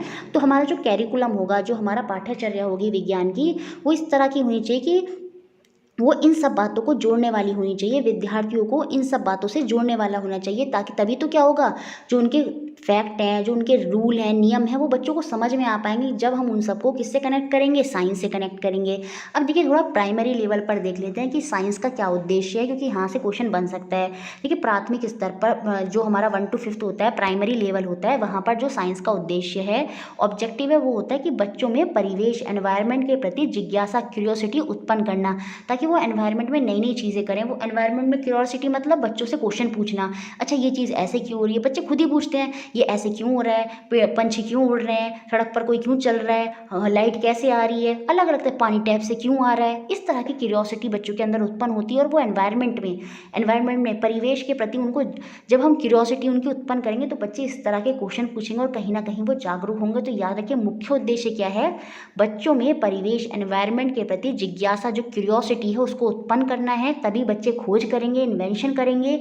उनको हमें हाथ से करने वाले कार्यकलाप, एक्टिविटीज़ में एंगेज करना है, ताकि उन्हें क्या हो, उसके लिए हमें उन्हें क्या करना है, मोटिवेट करना है, एक्टिविटीज़ करने के लिए उन्हें मोटिवेट करना है, उनको पेड़ लगाने के लिए, उनको पानी ना वेस्ट करने के लिए, उनको हमें नई नई एक्टिविटीज़ देनी चाहिए। जैसे बारिश हो रही है तो हमें उन्हें बताना चाहिए कि पानी ख़त्म होने वाला है, तो आप पानी को इकट्ठा करें। तो इस तरह की एक्टिविटी हमें उन्हें देनी चाहिए, इस तरह का मोटिवेशन हमें उन्हें देना चाहिए, तभी क्या होगा, वो एनवायरनमेंट के प्रति जो उनकी जिज्ञासा है, क्यूरियोसिटी है, वो अपने आप उत्पन्न हो जाएगी। ठीक है, प्राथमिक लेवल पर, बेसिक लेवल पर हमें बच्चों को उनकी मातृभाषा, मदर टंग में ही पढ़ाना चाहिए, तभी बच्चे अच्छा आसानी से समझ पाएंगे और टीचर के साथ अच्छा कनेक्शन बना पाएंगे। जो प्राइमरी लेवल पे वहाँ पर जो हमारा क्लास का जो एनवायरनमेंट है, वातावरण है, वो खुले अवसर वाला होना चाहिए। बच्चों को कैसा होना चाहिए, बच्चे आपस में भी बोल सके, अपने टीचर, शिक्षक से भी क्या हो सके, खुले संवाद वाले प्रश्न पूछ सके, क्वेश्चन पूछ सके, आंसर पूछ सके। ऐसा नहीं कि बिल्कुल डिसिप्लिन है, बच्चा कुछ पूछ ही नहीं पा रहा डर के मारे, नहीं। जब बच्चों को ओपन एंडेड, खुले विचार की सोच होगी, जब टीचर बच्चों से बोलेगा, बच्चे टीचर से बोलेंगे, बच्चे आपस में बोलेंगे, परिचर्चा करेंगे, विवाद करेंगे, डिबेट करेंगे, ठीक है, प्रश्न पूछेंगे, क्वेश्चन पूछेंगे, तो इस तरह से क्या होगा, साइंस के प्रति बच्चे जागरूक होंगे, उनकी क्यूरियोसिटी जो है वो बढ़ जाएगी। ठीक है, तो इस तरह का जो एनवायरनमेंट है वो क्लास में होना चाहिए। सीरियस एनवायरनमेंट नहीं होना चाहिए, एक खुला एनवायरनमेंट होना चाहिए, सबको बोलने की आज़ादी होनी चाहिए। देखिए पर्यावरण और इससे जुड़े मूल्यों के प्रति दायित्व बोध उत्पन्न कराना चाहिए। देखिए क्योंकि क्या होता है, प्राइमरी लेवल पर साइंस एज ए सब्जेक्ट तो नहीं होता, तो बच्चों को साइंस के प्रति कैसे कैसे कैसे बताया जाए, उनको पर्यावरण और उससे जुड़े जो मॉरल्स हैं उनके प्रति उनको रिस्पॉन्सिबिलिटी याद दिलाना, उनको बताना कि आप भी जो है एनवायरनमेंट में बहुत बड़ा रोल प्ले करते हैं, आप कैसे एनवायरनमेंट को बचा सकते हैं। बीज बोना सिखाना, उनको प्लांट लगाने सिखाना, पेड़ों की रक्षा करना सिखाना, ये ऐसी एक्टिविटी देना कि बच्चे पेड़ों की रक्षा करें, ठीक है, और पानी को व्यर्थ न करना, ठीक है, उनको बताना कि वाटर की इंपॉर्टेंस क्या है। इस तरह की चीज़ें हम बच्चों से करवा सकते हैं, उनको बता सकते हैं कि वो भी एनवायरनमेंट, पर्यावरण में कितना इंपॉर्टेंट रोल प्ले करते हैं, उनको उनकी रिस्पॉन्सिबिलिटी याद दिलाना। तभी क्या होगा, बच्चे पानी का वेस्ट नहीं करेंगे, इलेक्ट्रिसिटी का वेस्ट नहीं करेंगे, ठीक है, अननेसेसरी चीज़ों का वेस्ट नहीं करेंगे। हमें उन्हें अच्छी अच्छी एक्टिविटी करानी चाहिए प्राइमरी लेवल पर, तभी वो साइंस के प्रति कहीं ना कहीं, जब वो एनवायरनमेंट के प्रति जागरूक होंगे तो कहीं ना कहीं वो साइंस के प्रति भी जागरूक, उनकी जो क्यूरियोसिटी है वो बढ़ जाएगी। अब देखिए नीचे एक लाइन मिस है, यहाँ पर जो बेसिक शिक्षण होगा, टीचिंग होगा, वो इसी चीज़ को ध्यान में रखकर होगा कि बच्चों से ज़्यादा क्रियाकलाप कराए जाएँ, एक्टिविटीज़ कराए जाएँ। तो इन बातों के साथ प्राइमरी लेवल पर हमें साइंस को पढ़ाना चाहिए इस उद्देश्य के साथ। देखिए अब हम देखेंगे उच्च प्राथमिक स्तर पर, अपर प्राइमरी लेवल पर साइंस के क्या एम और ऑब्जेक्टिव हैं। देखिए बच्चों को पहली बार साइंस का परिचय होता है, क्योंकि साइंस ऐसा सब्जेक्ट यहाँ पर पहली बार आता है, इसलिए यही सही समय होता है जब उन्हें जानना चाहिए कि साइंस पढ़ने का अर्थ क्या है, साइंस को वो क्यों पढ़ रहे हैं, ताकि वो नेचर और जो उनका फिजिकल वर्ल्ड है उसके बारे में स्टडी कर सकें। इस चीज़ों को ध्यान में रखते हुए हमें बताना चाहिए कि आप इस समय आए हैं, आपको साइंस हम क्यों पढ़ाया जा रहा है। ठीक है, क्योंकि पहले से हमने एनवायरनमेंट से कनेक्ट होने कर दिया है, और यहाँ आके हमें स्पष्ट करना होगा कि उनको विज्ञान, साइंस क्यों पढ़ाया जा रहा है। देखिए यहाँ पर जो साइंटिफिक कॉन्सेप्ट हैं, जैसे नए नए लॉज हैं, नए नए प्रिंसिपल्स हैं जो उनको पढ़ाने हैं, वैज्ञानिक अवधारणाएं हैं, वो बच्चों के अनुभव जगत से संबंधित होनी चाहिए, ताकि वे इन्हें समझ सकें। जैसे मैंने बताया था घर्षण बल है, फ्रिक्शनल फोर्स है, अगर मुझे उसको समझाना है तो मैं बताऊँगी बच्चे बारिश में क्यों फिसल जाते हैं, वैसे क्यों नहीं फिसल पाते। इस तरह से आप समझ रहे हैं, उनके जो रियल लाइफ एग्जाम्पल हैं उनसे कनेक्ट करते हुए हमें साइंटिफिक कॉन्सेप्ट को क्लियर करना चाहिए। की सूचनाओं को संगठन करना, इकट्ठा करना, उनको प्रदर्शन करना, परफॉर्मेंस करना, स्क्रिप्ट, नाटक, यहाँ पर क्या होता है, यही टीचिंग के महत्वपूर्ण अंग होने चाहिए ताकि वो ज़्यादा से ज़्यादा पार्टिसिपेट करें, भागीदारी करें, सीख सकें और सीखा हुआ एक दूसरे में बांट सकें। और इससे क्या होगा, जब वो पार्टिसिपेट करते हैं स्क्रिप्ट में, नाटक में, तो उनके सृजनात्मक कौशल, क्रिएटिव स्किल में भी डेवलपमेंट होता है और वो उसको प्रदर्शित कर पाते हैं, एक्सप्रेस्ड कर पाते हैं। क्यों? क्योंकि बच्चों के अंदर क्रिएटिव स्किल जो होता है वो भर भर के होता है, लेकिन जब उनको अपॉर्चुनिटी, अवसर नहीं मिलते तो वो उसको एक्सप्रेस नहीं कर पाते। साइंस के माध्यम से हम ये करा सकते हैं, जैसे save water, save tree, electricity और पता नहीं कितने टॉपिक हैं, उनसे रिलेटेड हम उनसे नाटक, स्क्रिप्ट वगैरह करा सकते हैं। तो उससे क्या होगा, साइंस की नॉलेज भी होगी, साथ में क्या होगा, वो पार्टिसिपेट करेंगे, एक दूसरे के ज्ञान को, नॉलेज को बांटेंगे और उनकी क्रिएटिव स्किल भी जो है वो प्रदर्शित हो सकेगी, उनकी एक्सप्रेस्ड हो सकेगी। यहाँ पर हम सूचनाओं को संगठन करना, ऑर्गेनाइज करना हम उनको सिखाते हैं कि मतलब आप इस तरह से चीज़ों को ऑर्गेनाइज करें, मैनेज करें, इस तरह की चीज़ें यहाँ पर ध्यान में रखी जाती हैं। और साइंटिफिक कॉन्सेप्ट को उनके रियल वर्ल्ड एग्जाम्पल देते हुए हमें समझाना चाहिए। देखिए, जो उच्च प्राथमिक स्तर है उसकी पूरी अवधि में प्रक्रिया कौशल, प्रोसेस स्किल पर ही जोर देना चाहिए ताकि बच्चा स्वयं की पहलदारी से अपने लेवल पर ही उसको कैसे सीखना है ये सीख सके। देखिए, प्रोसेस स्किल मतलब क्या होता है, स्टेप बाय स्टेप हमें बच्चे को बताना चाहिए। ऐसा नहीं है कि पूरा कॉन्सेप्ट जो है वो एक ही बार में क्लियर कर दिया, नहीं, बच्चों को स्टेप बाय स्टेप बताना चाहिए। जैसे क्रॉप प्रोडक्शन वाला था, वहाँ पर हमने देखा था कैसे बीज बोए जाते हैं, फिर कैसे जो होती है वो पहले तो फसल क्या हुआ, पहले तो ज़मीन को ठीक करा गया, फिर उसके बाद कैसे बीज बोया गया, पानी दिया गया, कैसे सिंचाई वगैरह हुई, फिर खरपतवार को कैसे हटाया गया, फर्टिलाइजेशन कैसे हुआ, फिर बाद में हार्वेस्टिंग कैसे हुई। इस तरह से स्टेप बाय स्टेप हमें बच्चों को बताना है, प्रोसेस स्किल में बताना है। जैसे पौधों में जनन कैसे होता है, तो ऐसा नहीं कि सीधा जनन बता दिया, पहले हम बताएंगे बीज से पौधा हुआ, पौधे से फूल फल आते हैं, कैसे जो उसमें प्रजनन होता है, जो उनका फर्टिलाइजेशन होता है, निषेचन होता है, वो सब कैसे होता है। तो इस तरह में क्या होता है, पूरे प्रोसेस से पढ़ाना चाहिए। ऐसा नहीं कि टफ टॉपिक सीधा पढ़ा दिया, नहीं, पूरा प्रक्रिया स्किल में पढ़ाना चाहिए। इससे क्या होता है, बच्चा क्या होता है, खुद से भी स्टेप इनिशिएट लेता है और अपने लेवल पर उसको पता चलता है कि मुझे किस तरह से सीखना है। देखिए, तार्किक चिंतन, लॉजिकल थिंकिंग को बढ़ावा देना चाहिए, यही उच्च प्राथमिक स्तर पर साइंस का मुख्य ऑब्जेक्टिव है।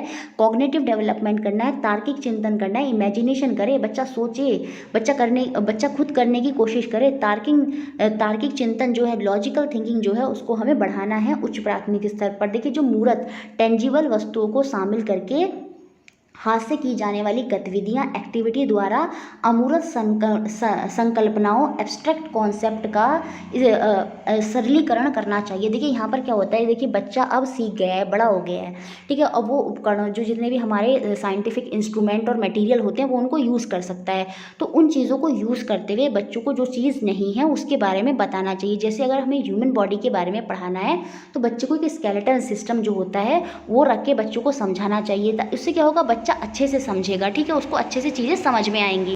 जो चीज़ें नहीं हैं वो उनको आसानी से फैसिलिटेट कर पाएगा। कब? जब उसको मूर्त चीज़ों के साथ, टेंजिबल वस्तुओं के साथ समझाया जाएगा। तो यहाँ पर उपकरणों का डेमोस्ट्रेशन, टीचर खुद डेमो करके दिखाए बच्चों को, और जो अमूर्त है, जो एब्स्ट्रैक्ट कॉन्सेप्ट है, उनको क्लियर करे। यहाँ यही उच्च प्राथमिक स्तर पर साइंस का ऑब्जेक्टिव होना चाहिए। देखिए, अपर प्राइमरी लेवल पर बच्चों के अंदर प्रश्न पूछने, क्वेश्चन ज़्यादा से ज़्यादा वो पूछें, इन्वेस्टिगेशन स्किल, जांच पड़ताल कौशल और जो गतिविधियाँ होती हैं, एक्टिविटीज़ होती हैं, वो ज़्यादा से ज़्यादा करानी चाहिए। उन्हीं का विकास करना मुख्य उद्देश्य होना चाहिए साइंस का। देखिए, राष्ट्रीय पाठ्यचर्या की रूपरेखा NCF जो नेशनल कैरिकुलम फ्रेमवर्क है, उसके अनुसार जो अपर प्राइमरी लेवल है उस पर विज्ञान का जो टीचिंग होनी चाहिए, उसमें जो सब्जेक्ट होंगे उनको सीखने सिखाने के लिए हमें रचनावादी, उपागम, कंस्ट्रक्टिव अप्रोच का अनुसरण करना चाहिए। मतलब बच्चों से ज़्यादा गतिविधियाँ करानी चाहिए, एक्टिविटीज़ करवानी चाहिए, और वो ज़्यादा से ज़्यादा प्रश्न पूछें, ज़्यादा से ज़्यादा गतिविधियों में इन्वॉल्व हों, प्रोजेक्ट कार्य हमें उन्हें देने चाहिए। इससे क्या होगा, क्रिएटिविटी, सृजनात्मकता बढ़ेगी। और कहीं ना कहीं ये सब किसको फॉलो करते हैं, ये सब किस में आते हैं, हमारी रचनावादी के अंदर आते हैं। तो याद रखिए, जब हम साइंस की टीचिंग कर रहे हैं अपर लेवल पर, तो वहाँ पर जब हम बच्चों को सब्जेक्ट की नॉलेज दे रहे हैं तो हमें किस अप्रोच को फॉलो करना चाहिए, कंस्ट्रक्टिव अप्रोच को फॉलो करना चाहिए। बच्चों को ज़्यादा से ज़्यादा गतिविधियों में, एक्टिविटीज़ में इन्वॉल्व कराना चाहिए। और पीछे भी हमने यही सब देखा था। देखिए, पाठ्यक्रम बच्चे की आयु के अनुसार होना चाहिए ताकि संज्ञानात्मक रचनात्मक विकास हो सके। ये तो हमने बार बार पढ़ा है कि जो आपका सब्जेक्ट मैटर है, पाठ्यक्रम है, वो बच्चे की एज के अकॉर्डिंग ही हो, ताकि उनका जो कॉग्निटिव डेवलपमेंट है वो अच्छे से हो सके, अच्छे से वो सोच सकें, अच्छे से इमेजिनेशन कर सकें, उनका जो मस्तिष्क है, माइंड पे है, उस पर जो है अननेसेसरी का दबाव ना हो, अच्छे से वो चीज़ों को खुलकर सीखें। ठीक है, देखिए पुस्तकों में रटने की प्रवृत्ति जो रोट टेंडेंसी होती है उसको डिस्करेज करने पर विशेष बल देना चाहिए। बच्चों को रटने के लिए बिल्कुल नहीं कहना चाहिए, रोट लर्निंग को तो बिल्कुल बैन होना चाहिए। बच्चे क्या होता है, रटते हैं, चीज़ों को समझते नहीं हैं, और कहीं ना कहीं वो इससे क्या होता है, मेंटली वीक हो जाते हैं, डिप्रेशन में चले जाते हैं, इमोशनली भी कहीं ना कहीं पूरी तरह से उनका विकास डेवलपमेंट नहीं होता। तो रटने की प्रवृत्ति को तो बिल्कुल पूरी तरह से हटा देना चाहिए। देखिए छात्रों को सक्रिय अधिगम अनुभव, एक्टिव लर्निंग एक्सपीरियंस प्रदान करने पर विशेष बल देना चाहिए। मतलब बच्चों को, टीचर को क्या करना चाहिए, सामने बच्चों को डेमो कराकर दिखाने चाहिए, एक्टिव लर्निंग एक्सपीरियंस होना चाहिए, बच्चे सामने देखें क्या हो रहा है। अच्छा, उस तरह से बच्चों को समझना चाहिए, इन चीज़ों पर विशेष बल देना चाहिए। यही साइंस का मुख्य ऑब्जेक्टिव होता है अपर लेवल पर। याद रखिए, सक्रिय अधिगम अनुभव हो बच्चों में। किस अप्रोच के साथ पढ़ाना है, कंस्ट्रक्टिव अप्रोच के साथ पढ़ाना है। ज़्यादा से ज़्यादा वो प्रश्न पूछें, जांच पड़ताल कौशल उनके अंदर डेवलपमेंट हो, रटने की टेंडेंसी बिल्कुल ना हो, आयु के अकॉर्डिंग पढ़ाया जाए ताकि कॉग्निटिव डेवलपमेंट हो। ठीक है, देखिए वैज्ञानिक साक्षरता, तार्किक सोच विकसित करने पर विशेष बल देना चाहिए। साइंटिफिक लिटरेसी, जो वैज्ञानिक साक्षरता है, साइंटिफिक थिंकिंग है, वो बच्चों के अंदर पूरी तरह से डेवलप होनी चाहिए। लॉजिकल थिंकिंग भी डेवलप होनी चाहिए।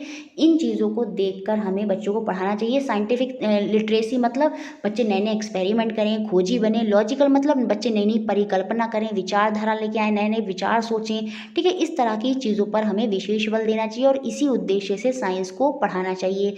कक्षा में सीखे ज्ञान को बाहरी जीवन, आउटडोर लाइफ से संबद्ध करने पर विशेष बल देना चाहिए। यहाँ इसी उद्देश्य से हमें साइंस को पढ़ाना है कि जो भी बच्चों को साइंस में सिखाया जा रहा है वो बच्चे के बाहरी जीवन में काम आए, वहाँ पर उसके ये उपयोग आ सके। जैसे कभी बच्चा तूफान में डूबे जा रहा है तो बच्चों को पता है कि अच्छा लकड़ी पे मैं बैठूंगा तो मैं तैर के चला जाऊंगा। ठीक है, क्यों चला जाऊंगा, क्योंकि जो लकड़ी की डेंसिटी है वो पानी की डेंसिटी से क्या होती है, कम होती है, तो इसलिए वो आसानी से उसमें तैर जाती है। अब बच्चे को अगर ये नहीं पता होता तो बच्चा इस चीज़ को नहीं कर पाता। तो साइंस को हमें ऐसे पढ़ाना है कि बच्चा वो अपने बाहरी जीवन से जोड़ पाए। तो यही सब चीज़ों को ध्यान में रख के साइंस का यही उद्देश्य है, बच्चों के अंदर यही लक्ष्य प्राप्त कराना है कि बच्चे साइंटिफिक तरीके से सोचें, बच्चे एक्टिवली पार्टिसिपेट करें, कंस्ट्रक्टिव अप्रोच के साथ हम बच्चों को पढ़ाएं, एनवायरनमेंट से जोड़ें, बाहरी जीवन से जोड़ना है बच्चों को। बच्चे क्या करें, गतिविधियां करें, एक्टिविटी करें, इन सब चीज़ों को हमें ध्यान में रखकर बच्चों को पढ़ाना है। तो ये टॉपिक भी अब आपको अच्छे से समझ में आ गया होगा। पेडागोजी में हमने पूरा अच्छे से समझा इसको, और अब फिर आप 2-3 मिनट का ब्रेक ले सकते हैं और इसके बाद हम देखेंगे कि किस तरह से साइंस में आपको अप्रोचेस फॉलो करनी है, किन अप्रोच के साथ बच्चों को पढ़ाना है, और वहाँ से भी पेडागोजी में क्वेश्चन आपका एग्जाम में बनता है। देखिए आज की क्लास में हम पढ़ेंगे उपागम क्या होता है, अप्रोच क्या होता है। देखिए जब आप एज ए साइंस टीचर बन के क्लास में जाएंगे और अपने बच्चों को समझाना होगा, अपनी नॉलेज को उन बच्चों तक पहुंचाना होगा, तो आप यही सोचेंगे कि मैं किस तरह के मेथड को फॉलो करूं ताकि जो मेरे सामने मेरे बच्चे बैठे हैं उनको सब कुछ बहुत अच्छे से समझ में आ जाए, उनके हर तरह का विकास हो, वो साइंस को अच्छे से समझ पाएँ, उससे जुड़ पाएँ और वो खुश रहें, वो प्रसन्न रहें, वो सब्जेक्ट में रुचि लें, इंटरेस्ट लें। तो यही सोचकर तो आप क्लास में जाते हैं। तो इस तरह की सोच को पूरा करने के लिए, अपनी नॉलेज को अपने बच्चों तक पहुंचाने के लिए सही तरीके से आप अलग अलग अप्रोचेज उपागम को फॉलो करते हैं अलग अलग टाइम पर। जैसे कभी कभी आप ब्लैक बोर्ड पर लिखकर समझाएंगे श्याम पट्ट के माध्यम से, कभी कभी आप चार्ट पेपर के माध्यम से बच्चों को समझाएंगे, कभी कभी आप बच्चों को लैब में लेकर जाएंगे, वहाँ पर समझाएंगे, कभी कभी बच्चे को आप बाहर लेकर जाएंगे, रियल लाइफ के एग्जाम्पल देकर समझाएंगे। तो आप हर टाइम पर क्या करेंगे, अलग अलग अप्रोचेस को फॉलो करेंगे सिचुएशन के हिसाब से, कॉन्सेप्ट के हिसाब से। कभी कभी हम नाटक कराते हैं, उनसे स्क्रिप्ट कराते हैं ताकि हम ज़्यादा से ज़्यादा बच्चों को जोड़ सकें, उनकी क्रिएटिविटी बढ़े, ताकि वो उनका जो क्रिएटिव स्किल है, रचनात्मक स्किल है, वो भी जो उनका कौशल है वो बाहर निकल कर आए।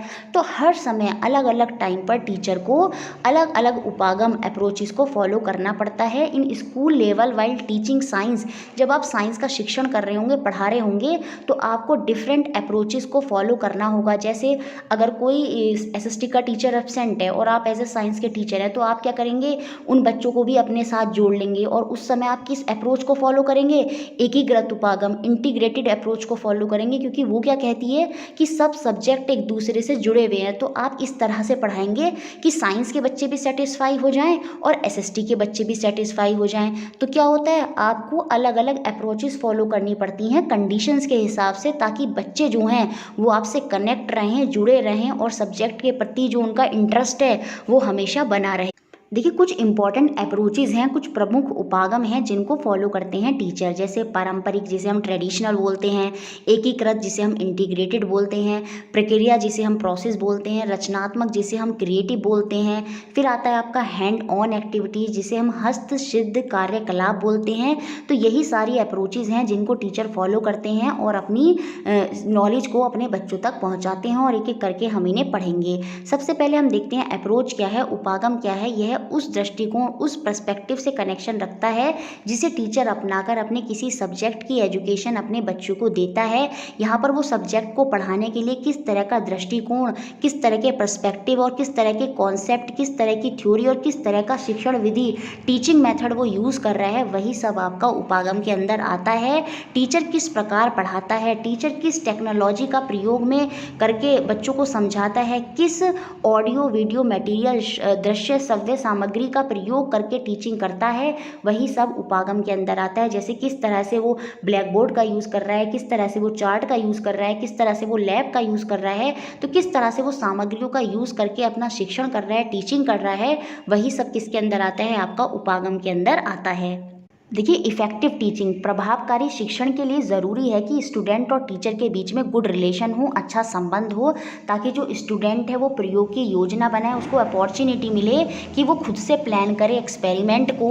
टीचर जो कॉन्सेप्ट पढ़ा रहे हैं, धारणाओं को पढ़ा रहे हैं, वो उन पर बहस कर सके, उन पर डिबेट कर सके, टीचर से क्वेश्चन पूछ सके, प्रश्न पूछ सके, और जो ऑब्जर्वेशन है, जो अवलोकन है, उनको अच्छे से रिकॉर्ड और एनालाइज कर सके, खुद के क्रिटिकल पर्सपेक्टिव से, आलोचना परक दृष्टिकोण से वो रिकॉर्ड करे, एनालाइज करे जो ऑब्जर्वेशन जो उसने देखा है।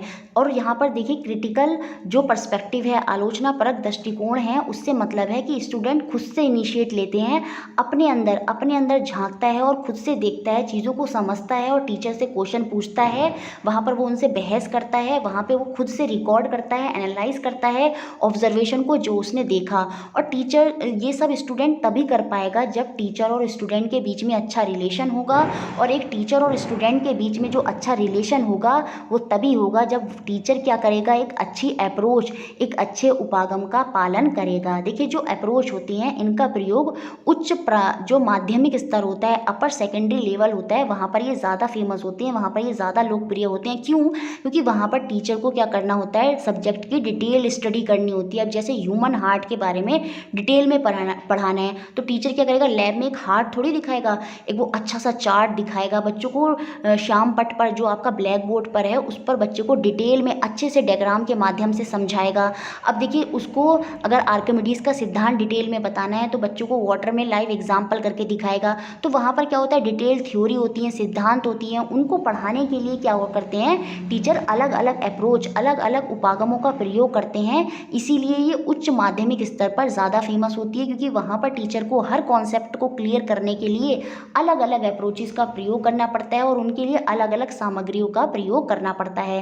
देखिए, उपागमों की सहायता से बच्चे किसी विशेष विशेष के विस्तृत ज्ञान को प्राप्त कर पाते हैं। Detail knowledge of subject specific topic, देखिए कोई स्पेसिफिक टॉपिक पढ़ाना है, उसको डिटेल में बच्चे तभी समझ पाएंगे जब एक अच्छी अप्रोच का पालन किया गया है। अब जैसे बच्चे को अगर ये समझाना है कि जो फोर्स है वो शेप और साइज़ को चेंज कर देती है, तो बच्चों को बताया जाएगा, देखिए जब हम आटे को मलते हैं तो उसके क्या होता है, उस पर फोर्स लगता है, बल लगता है, और उस बल के कारण क्या होता है, जो आटा होता है, जो डो होता है, उसकी शेप और साइज़ क्या होता है, चेंज हो जाता है। तो मतलब अलग अलग अप्रोचेस का, कहीं पर प्रक्रिया अप्रोच, कहीं पर एकीकृत, चीज़ों को एक साथ कनेक्ट करते हुए हम पढ़ाएंगे, वो मैं अभी आगे बताऊँगी। तो हम अलग अलग अलग अप्रोचेस का प्रयोग करते हैं ताकि हम बच्चे को जो डिटेल्ड ज्ञान है वो सब्जेक्ट का हो सके। देखिए कक्षा में भिन्न प्रकार के छात्रों को बहुआयामी बौद्धिकता मल्टी डायमेंशनल इंटेलेक्चुअलिज्म को संबोधित एड्रेस करने में सहायता प्राप्त होती है या प्रदान उनको मिलती है। देखिए यहाँ पर क्या होता है, बच्चा मल्टी डायमेंशनल तरीके से सोचता है, बहुआयामी जो बौद्धिकता है वो बच्चे के अंदर विकसित होती है क्योंकि बच्चा यहाँ पर अलग अलग अप्रोचेस को टीचर को फॉलो करते हुए देखता है, तो उसमें भी अलग अलग तरह से सोचने की जो उसकी बहुआयामी बौद्धिकता है वो अच्छे से विकसित होती है। किसकी सहायता से, अलग अलग उपागमों को प्रयोग करने की सहायता से। तो इस तरह से हम उपागम बच्चों को ज़रूरी है, अलग अलग अप्रोचेस पढ़ाना ज़रूरी है, तभी बच्चा क्या होगा अपने सब्जेक्ट में परफेक्ट हो पाएगा, उसको अच्छी नॉलेज हो पाएगी।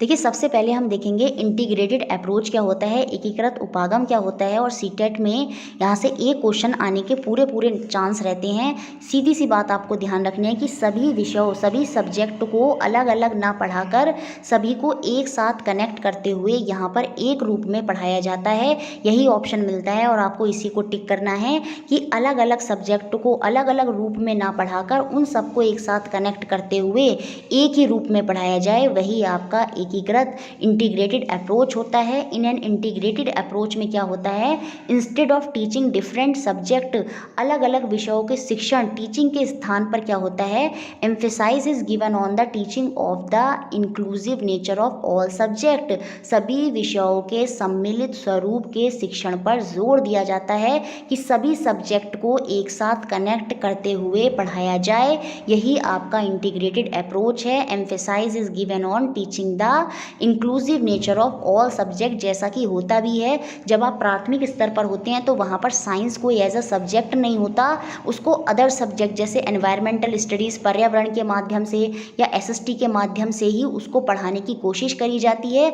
तो वहाँ पर प्राथमिक स्तर पर किस चीज़ का फॉलो हो रहा है, एकीकृत उपागम का फॉलो हो रहा है, इंटीग्रेटेड अप्रोच का फॉलो हो रहा है, क्योंकि वहाँ पर साइंस तो सब्जेक्ट नहीं है और सब्जेक्ट को कनेक्ट करते हुए एक सब्जेक्ट के रूप में ही उसको पढ़ाने की कोशिश की जाती है। यहाँ पर जो नॉलेज होती है वो ऑलवेज कैसे एग्जिस्ट करती है, एज अ यूनिट, तथा ये सभी जो सब्जेक्ट होते हैं एक दूसरे से संबंध रखते हैं। एकीकृत उपागम में इंटीग्रेटेड अप्रोच के अनुसार जो नॉलेज है वो सदैव एक इकाई के रूप में ही होती है, knowledge always exist as a unit, और तथा ये एक दूसरे से संबंधित रहते हैं, सब्जेक्ट एक दूसरे से कनेक्ट होते हैं। एकीकृत उपागम जो है वो आपके प्रैक्टिकल नॉलेज पर भी जोर देता है, ये प्रैक्टिकल नॉलेज तो सभी में होगी, व्यवहारिक ज्ञान पर भी जोर देता है। देखिए इस उपागम के माध्यम से छात्रों को विस्तृत सैद्धांतिक ज्ञान डिटेल्ड थ्योरेटिकल नॉलेज प्राप्त करने की अपॉर्चुनिटी प्रदान होती है। अब देखिए कैसे बच्चा क्या करता है, बच्चे को कन्फ्यूज़न कब होता है, जब वो सारे सब्जेक्ट पढ़ता है और उसका क्या होता है, अलग अलग सब्जेक्ट में अलग अलग क्वेश्चन होते हैं और वो उन्हीं से कनेक्ट करते हुए, जब जैसे आप साइंस पढ़ा रहे हैं तो वो एसएसटी का क्वेश्चन भी उससे कनेक्ट करते हुए आपसे पूछेगा। लेकिन जब आप क्या करेंगे, सभी सब्जेक्ट को एक साथ जोड़ते हुए एक रूप में पढ़ाएंगे तो बच्चा क्या होगा, उसकी जो क्यूरियोसिटी है वो शांत होगी और वो डिटेल रूप में क्या होता है अपनी नॉलेज को बढ़ा पाता है, उसको अपॉर्चुनिटी मिलती है कि वो अपने डिटेल ज्ञान को, अपने विस्तृत जो ज्ञान है उसमें उसकी वृद्धि हो, और वो तभी होगी जब उसको हम एकीकृत उपागम के माध्यम से पढ़ाएंगे, इंटीग्रेटेड अप्रोच फॉलो करते हुए पढ़ाएंगे। क्यों? क्योंकि वहाँ पर सभी सब्जेक्टों को एक साथ लिया जा रहा है, तो बच्चे सभी सब्जेक्टों को एक साथ जोड़ते हुए उसको समझ रहे हैं और वहाँ पर वो उसको अच्छे से समझ पाएंगे। देखिए ये जो इंटीग्रेटेड अप्रोच होती है ये भी छात्र केंद्रित शिक्षण होता है, स्टूडेंट सेंटर्ड लर्निंग पर ही बल देता है कि बच्चे को केंद्र में रखा जाए, जिससे बालक जो है वो सक्रिय रूप से लर्निंग में इंटरेस्ट ले, वो अधिगम को अच्छे से समझ पाए, उसमें इंटरेस्ट ले, क्योंकि यहाँ पर क्या होगा, चाइल्ड को ही सेंटर में रखा जाएगा, टीचर अपनी तानाशाही नहीं करेगा, बच्चा जिस हिसाब से कहता है उसी के अकॉर्डिंग यहाँ पर भी पढ़ाया जाता है। उच्च प्राथमिक स्तर पर अपर प्राइमरी लेवल पर विज्ञान को एक संगठित विषय कंसोलिडेटेड सब्जेक्ट के रूप में पढ़ाया जाए, इसी पर बल दिया जाए। ये नहीं कि बच्चों को जीव, भौतिक और रसायन विज्ञान, फिजिक्स, केमिस्ट्री, बायोलॉजी अलग अलग करके पढ़ाए जाए, नहीं, बच्चे को इंटीग्रेटेड एकीकृत के रूप में पढ़ाने की कोशिश करनी चाहिए। लेकिन अभी क्या होता है, कुछ स्कूलों में अलग अलग तरीके से पढ़ाते हैं, लेकिन हमें फोकस किस पर करना चाहिए कि बच्चे को एक संगठित रूप में कंसोलिडेटेड सब्जेक्ट के रूप में ही साइंस को अपर प्राइमरी लेवल पर, उच्च प्राथमिक स्तर पर पढ़ाना चाहिए। इस उपागम में जो करिकुलम है, जो पाठ्यचर्या है, वो सीखने वाले को पर्याप्त अवसर मुहैया करवाए, मतलब उसको अपॉर्चुनिटी मिले कि वो अलग अलग चीज़ों को सीखे, ताकि जो उसकी साइंटिफिक लिटरेसी है, वैज्ञानिक साक्षरता है, वो उसको आसानी से प्राप्त हो सके। याद रखिए यहाँ पर जो कैरिकुलम होगा वो सीखने वाले के अनुसार ही होना चाहिए। तो साइंस में हमने वैसे भी पढ़ा था, जो कैरिकुलम होगा, पाठ्यचर्या होगी, वो बच्चे के अकॉर्डिंग, उसकी आयु के अकॉर्डिंग ही होनी चाहिए, ताकि उसको अच्छी अच्छी अपॉर्चुनिटी मिले, वो अच्छे तरीके से सोचे, उसकी जो साइंटिफिक लिटरेसी है, वैज्ञानिक साक्षरता है, उसमें वृद्धि हो। और वो तभी होगी जब सिलेबस उसके अकॉर्डिंग होगा, तभी वो सब्जेक्ट में इंटरेस्ट लेगा, और तभी जब वो साइंस में इंटरेस्ट लेगा तो उसका जो साइंटिफिक दृष्टिकोण है वो अच्छे से बढ़ेगा। देखिए जो प्राइमरी लेवल होता है उस पर जो पर्यावरण अध्ययन है, एनवायरमेंटल साइंस है, उसी के माध्यम से विज्ञान पढ़ाया जाता है। तो हम प्राइमरी लेवल पर साफ साफ देख सकते हैं कि किस तरह से इंटीग्रेटेड अप्रोच को फॉलो किया जाता है, और सब्जेक्ट के माध्यम से ही, एक सब्जेक्ट के रूप में ही साइंस को भी उसमें सम्मिलित कर लिया जाता है।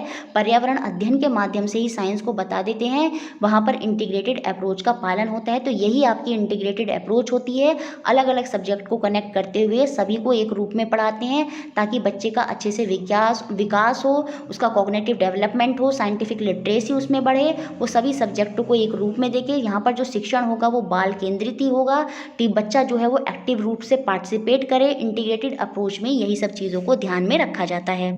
देखिए इसके बाद नेक्स्ट अप्रोच होती है आपकी प्रोसेस अप्रोच, जिसे हम हिंदी में प्रक्रिया उपागम बोलते हैं।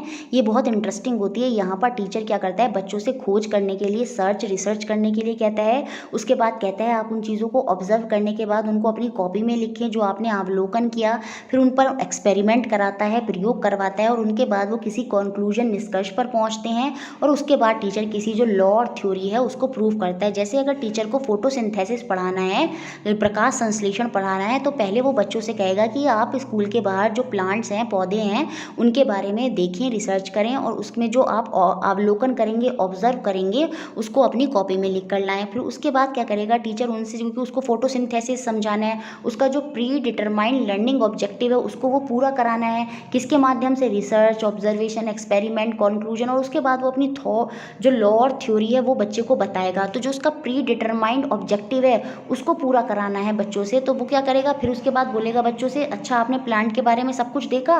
उसके बाद वो एक प्लांट को क्या करेगा, जैसे अगर वो गमले में लगा हुआ है तो उसको क्लास में रखवा लेगा 2 दिन के लिए, और वो देखेगा 2 दिन बाद उस पर वो निष्कर्ष पर पहुंचेंगे क्या, कि वो मुरझा गया। फिर वहाँ से टीचर उनको समझाएगा कि जो प्लांट होते हैं वो सन की प्रेजेंस में अपना भोजन बनाते हैं, फूड बनाते हैं, और इसी प्रोसेस को हम फोटोसिंथेसिस कहते हैं। और इसका जो डेली लाइफ में वो क्या उपयोग है, फोटोसिंथेसिस के टाइम जो होता है वो ऑक्सीजन को रिलीज करते हैं, और उसी ऑक्सीजन को हम लेते हैं। तो इस तरह से प्लांट कितने इंपॉर्टेंट है। तो यहाँ पर टीचर ने क्या करा, उनको फोटोसिंथेसिस भी समझा दिया, और बच्चों का इंटरेस्ट जो है वो भी बना रहा, और जो उसका ऑब्जेक्टिव था उसने वो भी पूरा कर लिया। किसके माध्यम से? पूरी एक प्रक्रिया फॉलो करते हुए, एक प्रोसेस को फॉलो करते हुए।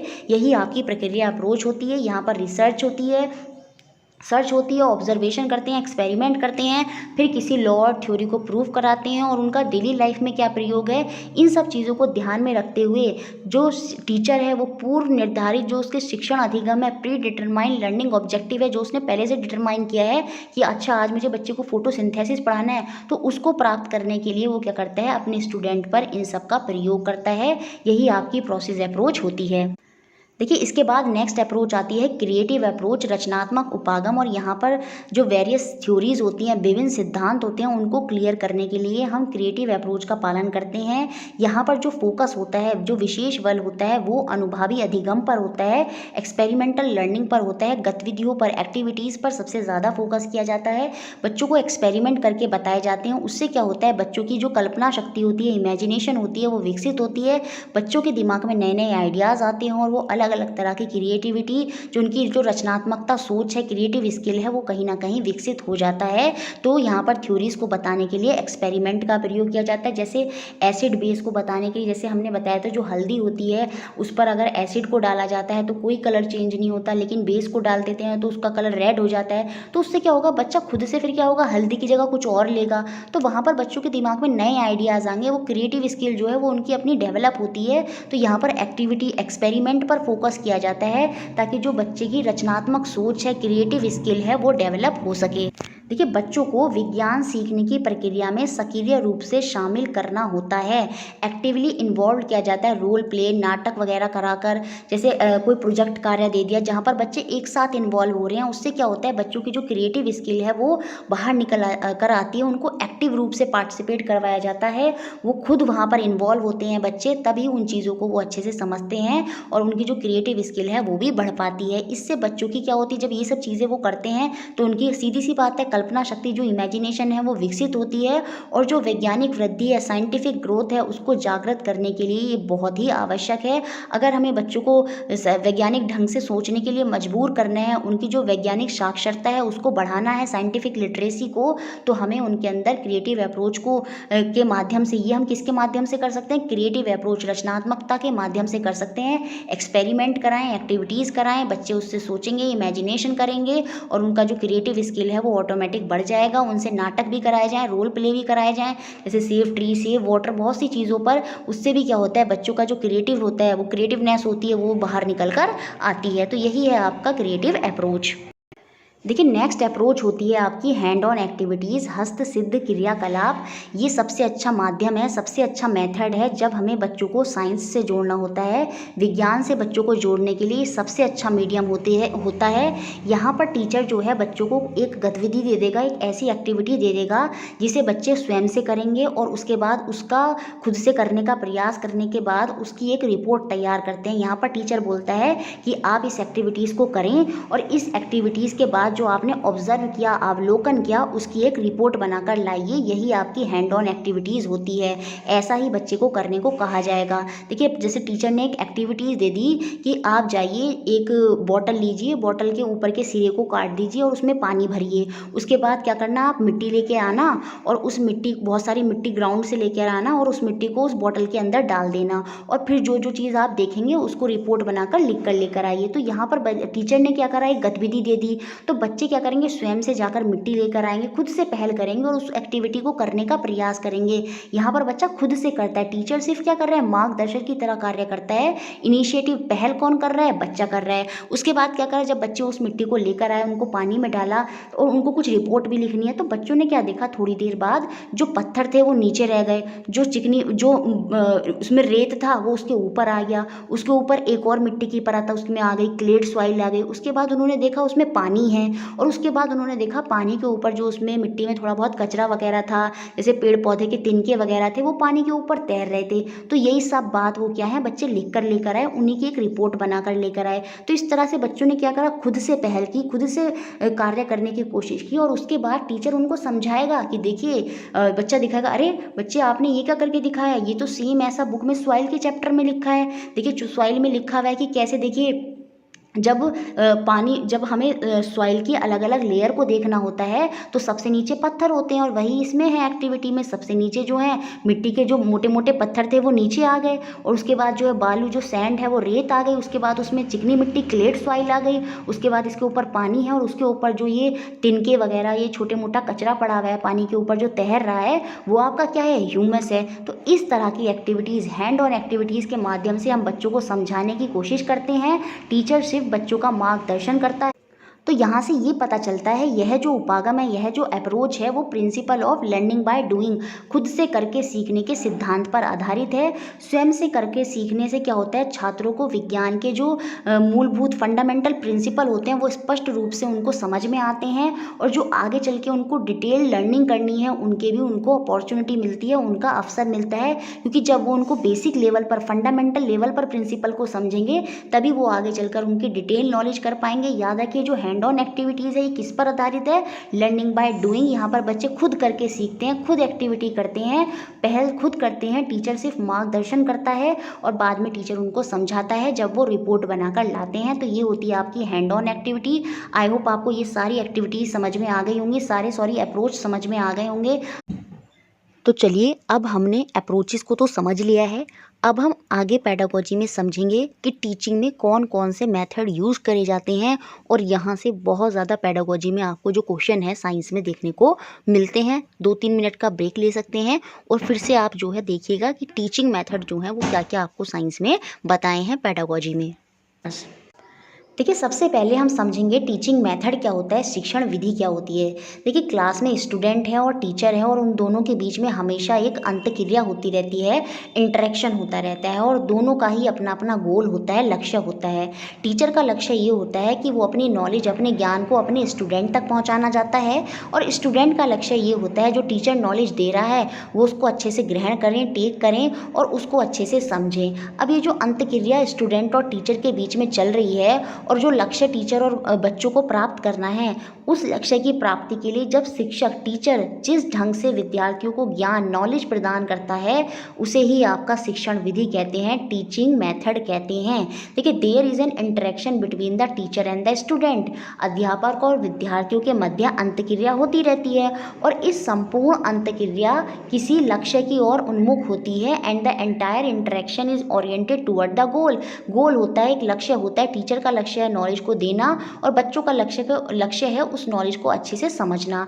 अब उस लक्ष्य की प्राप्ति के लिए, उस गोल को अचीव करने के लिए the way the teacher impart knowledge to the student, शिक्षक जिस ढंग से विद्यार्थी, स्टूडेंट को नॉलेज को इम्पार्ट करेगा, ज्ञान को प्रदान करेगा, वही आपका क्या कहलाता है, टीचिंग मेथड कहलाता है, शिक्षण विधि कहलाता है। देखिए, बहुत से टीचिंग मेथड होते हैं, बहुत सी शिक्षण विधियां होती हैं और कुछ शिक्षण विधियां तो आपकी टीचर सेंटर्ड होती हैं और कुछ शिक्षण विधियां आपकी स्टूडेंट सेंटर्ड होती हैं।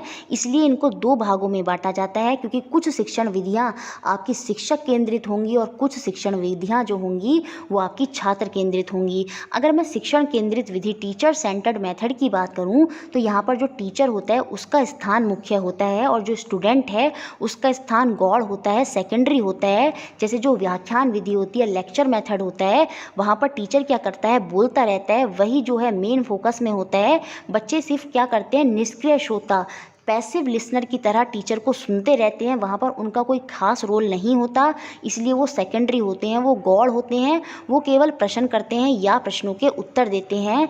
इस विधि में व्याख्यान, जो लेक्चर होता है, पुनरावृत्ति व रटने, इन पर अधिक बल दिया जाता है।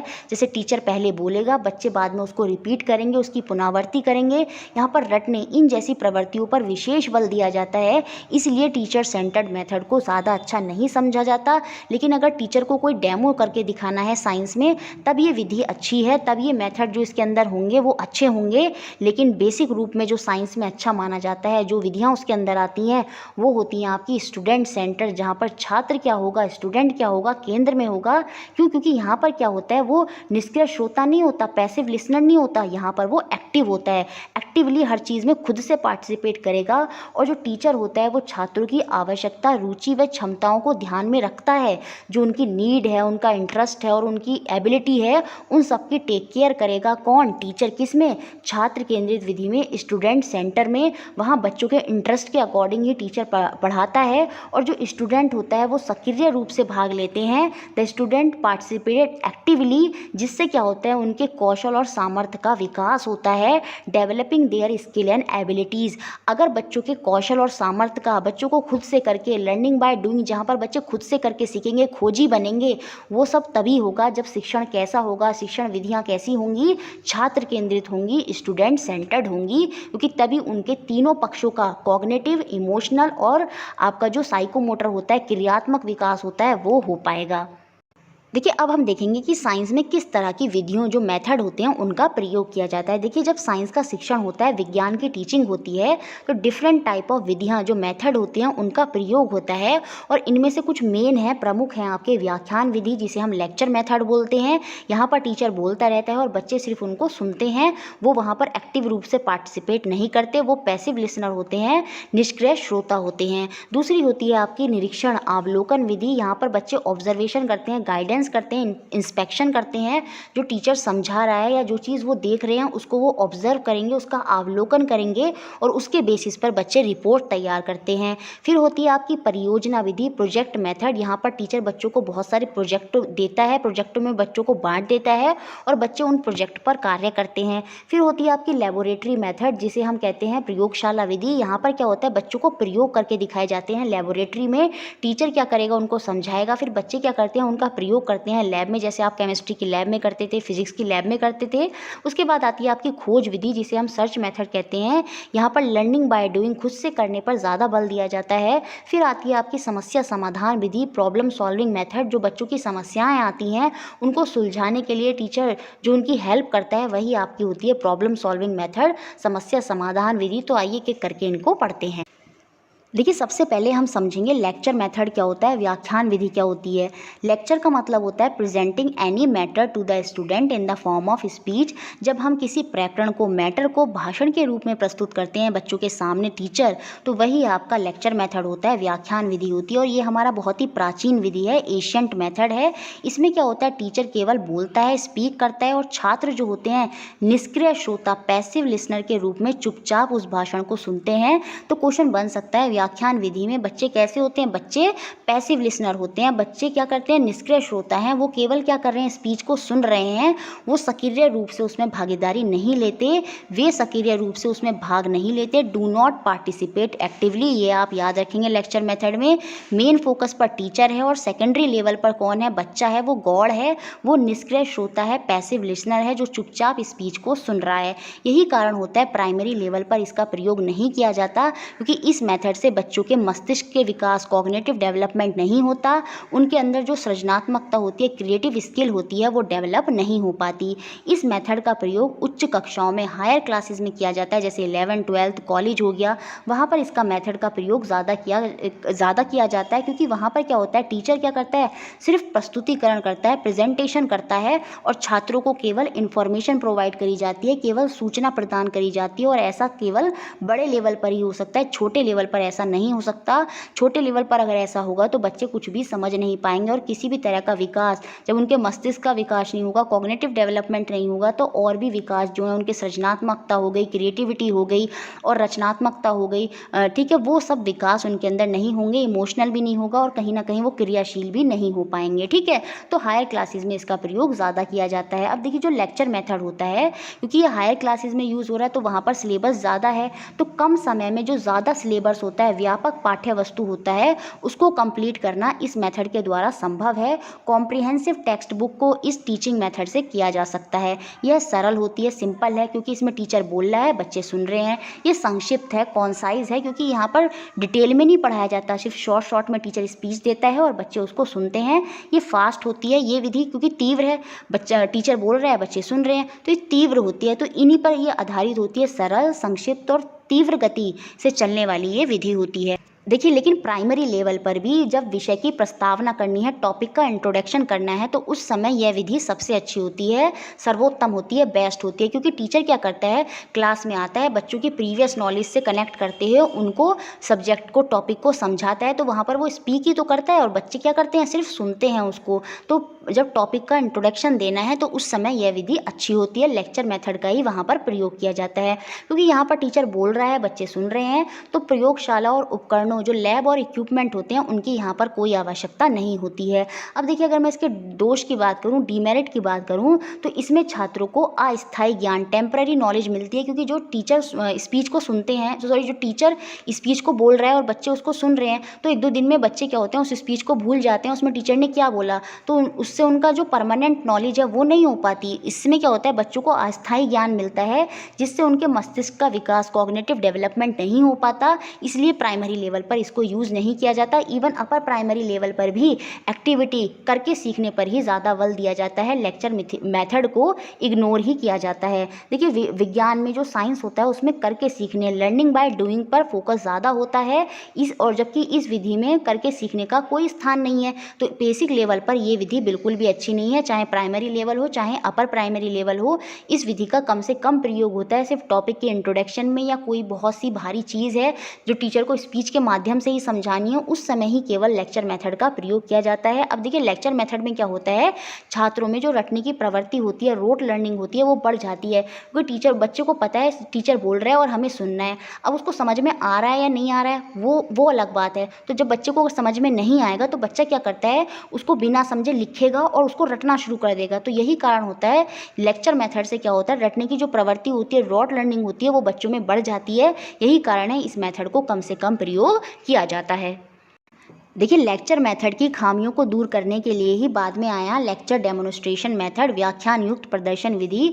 और साइंस में इसका काफ़ी प्रयोग होता है। जो बड़े बड़े कॉन्सेप्ट होते हैं, थ्योरीज होती हैं, उनको समझाने के लिए टीचर क्या करता है, खुद से एक्सपेरिमेंट करता है, खुद से उनका प्रयोग करके दिखाता है।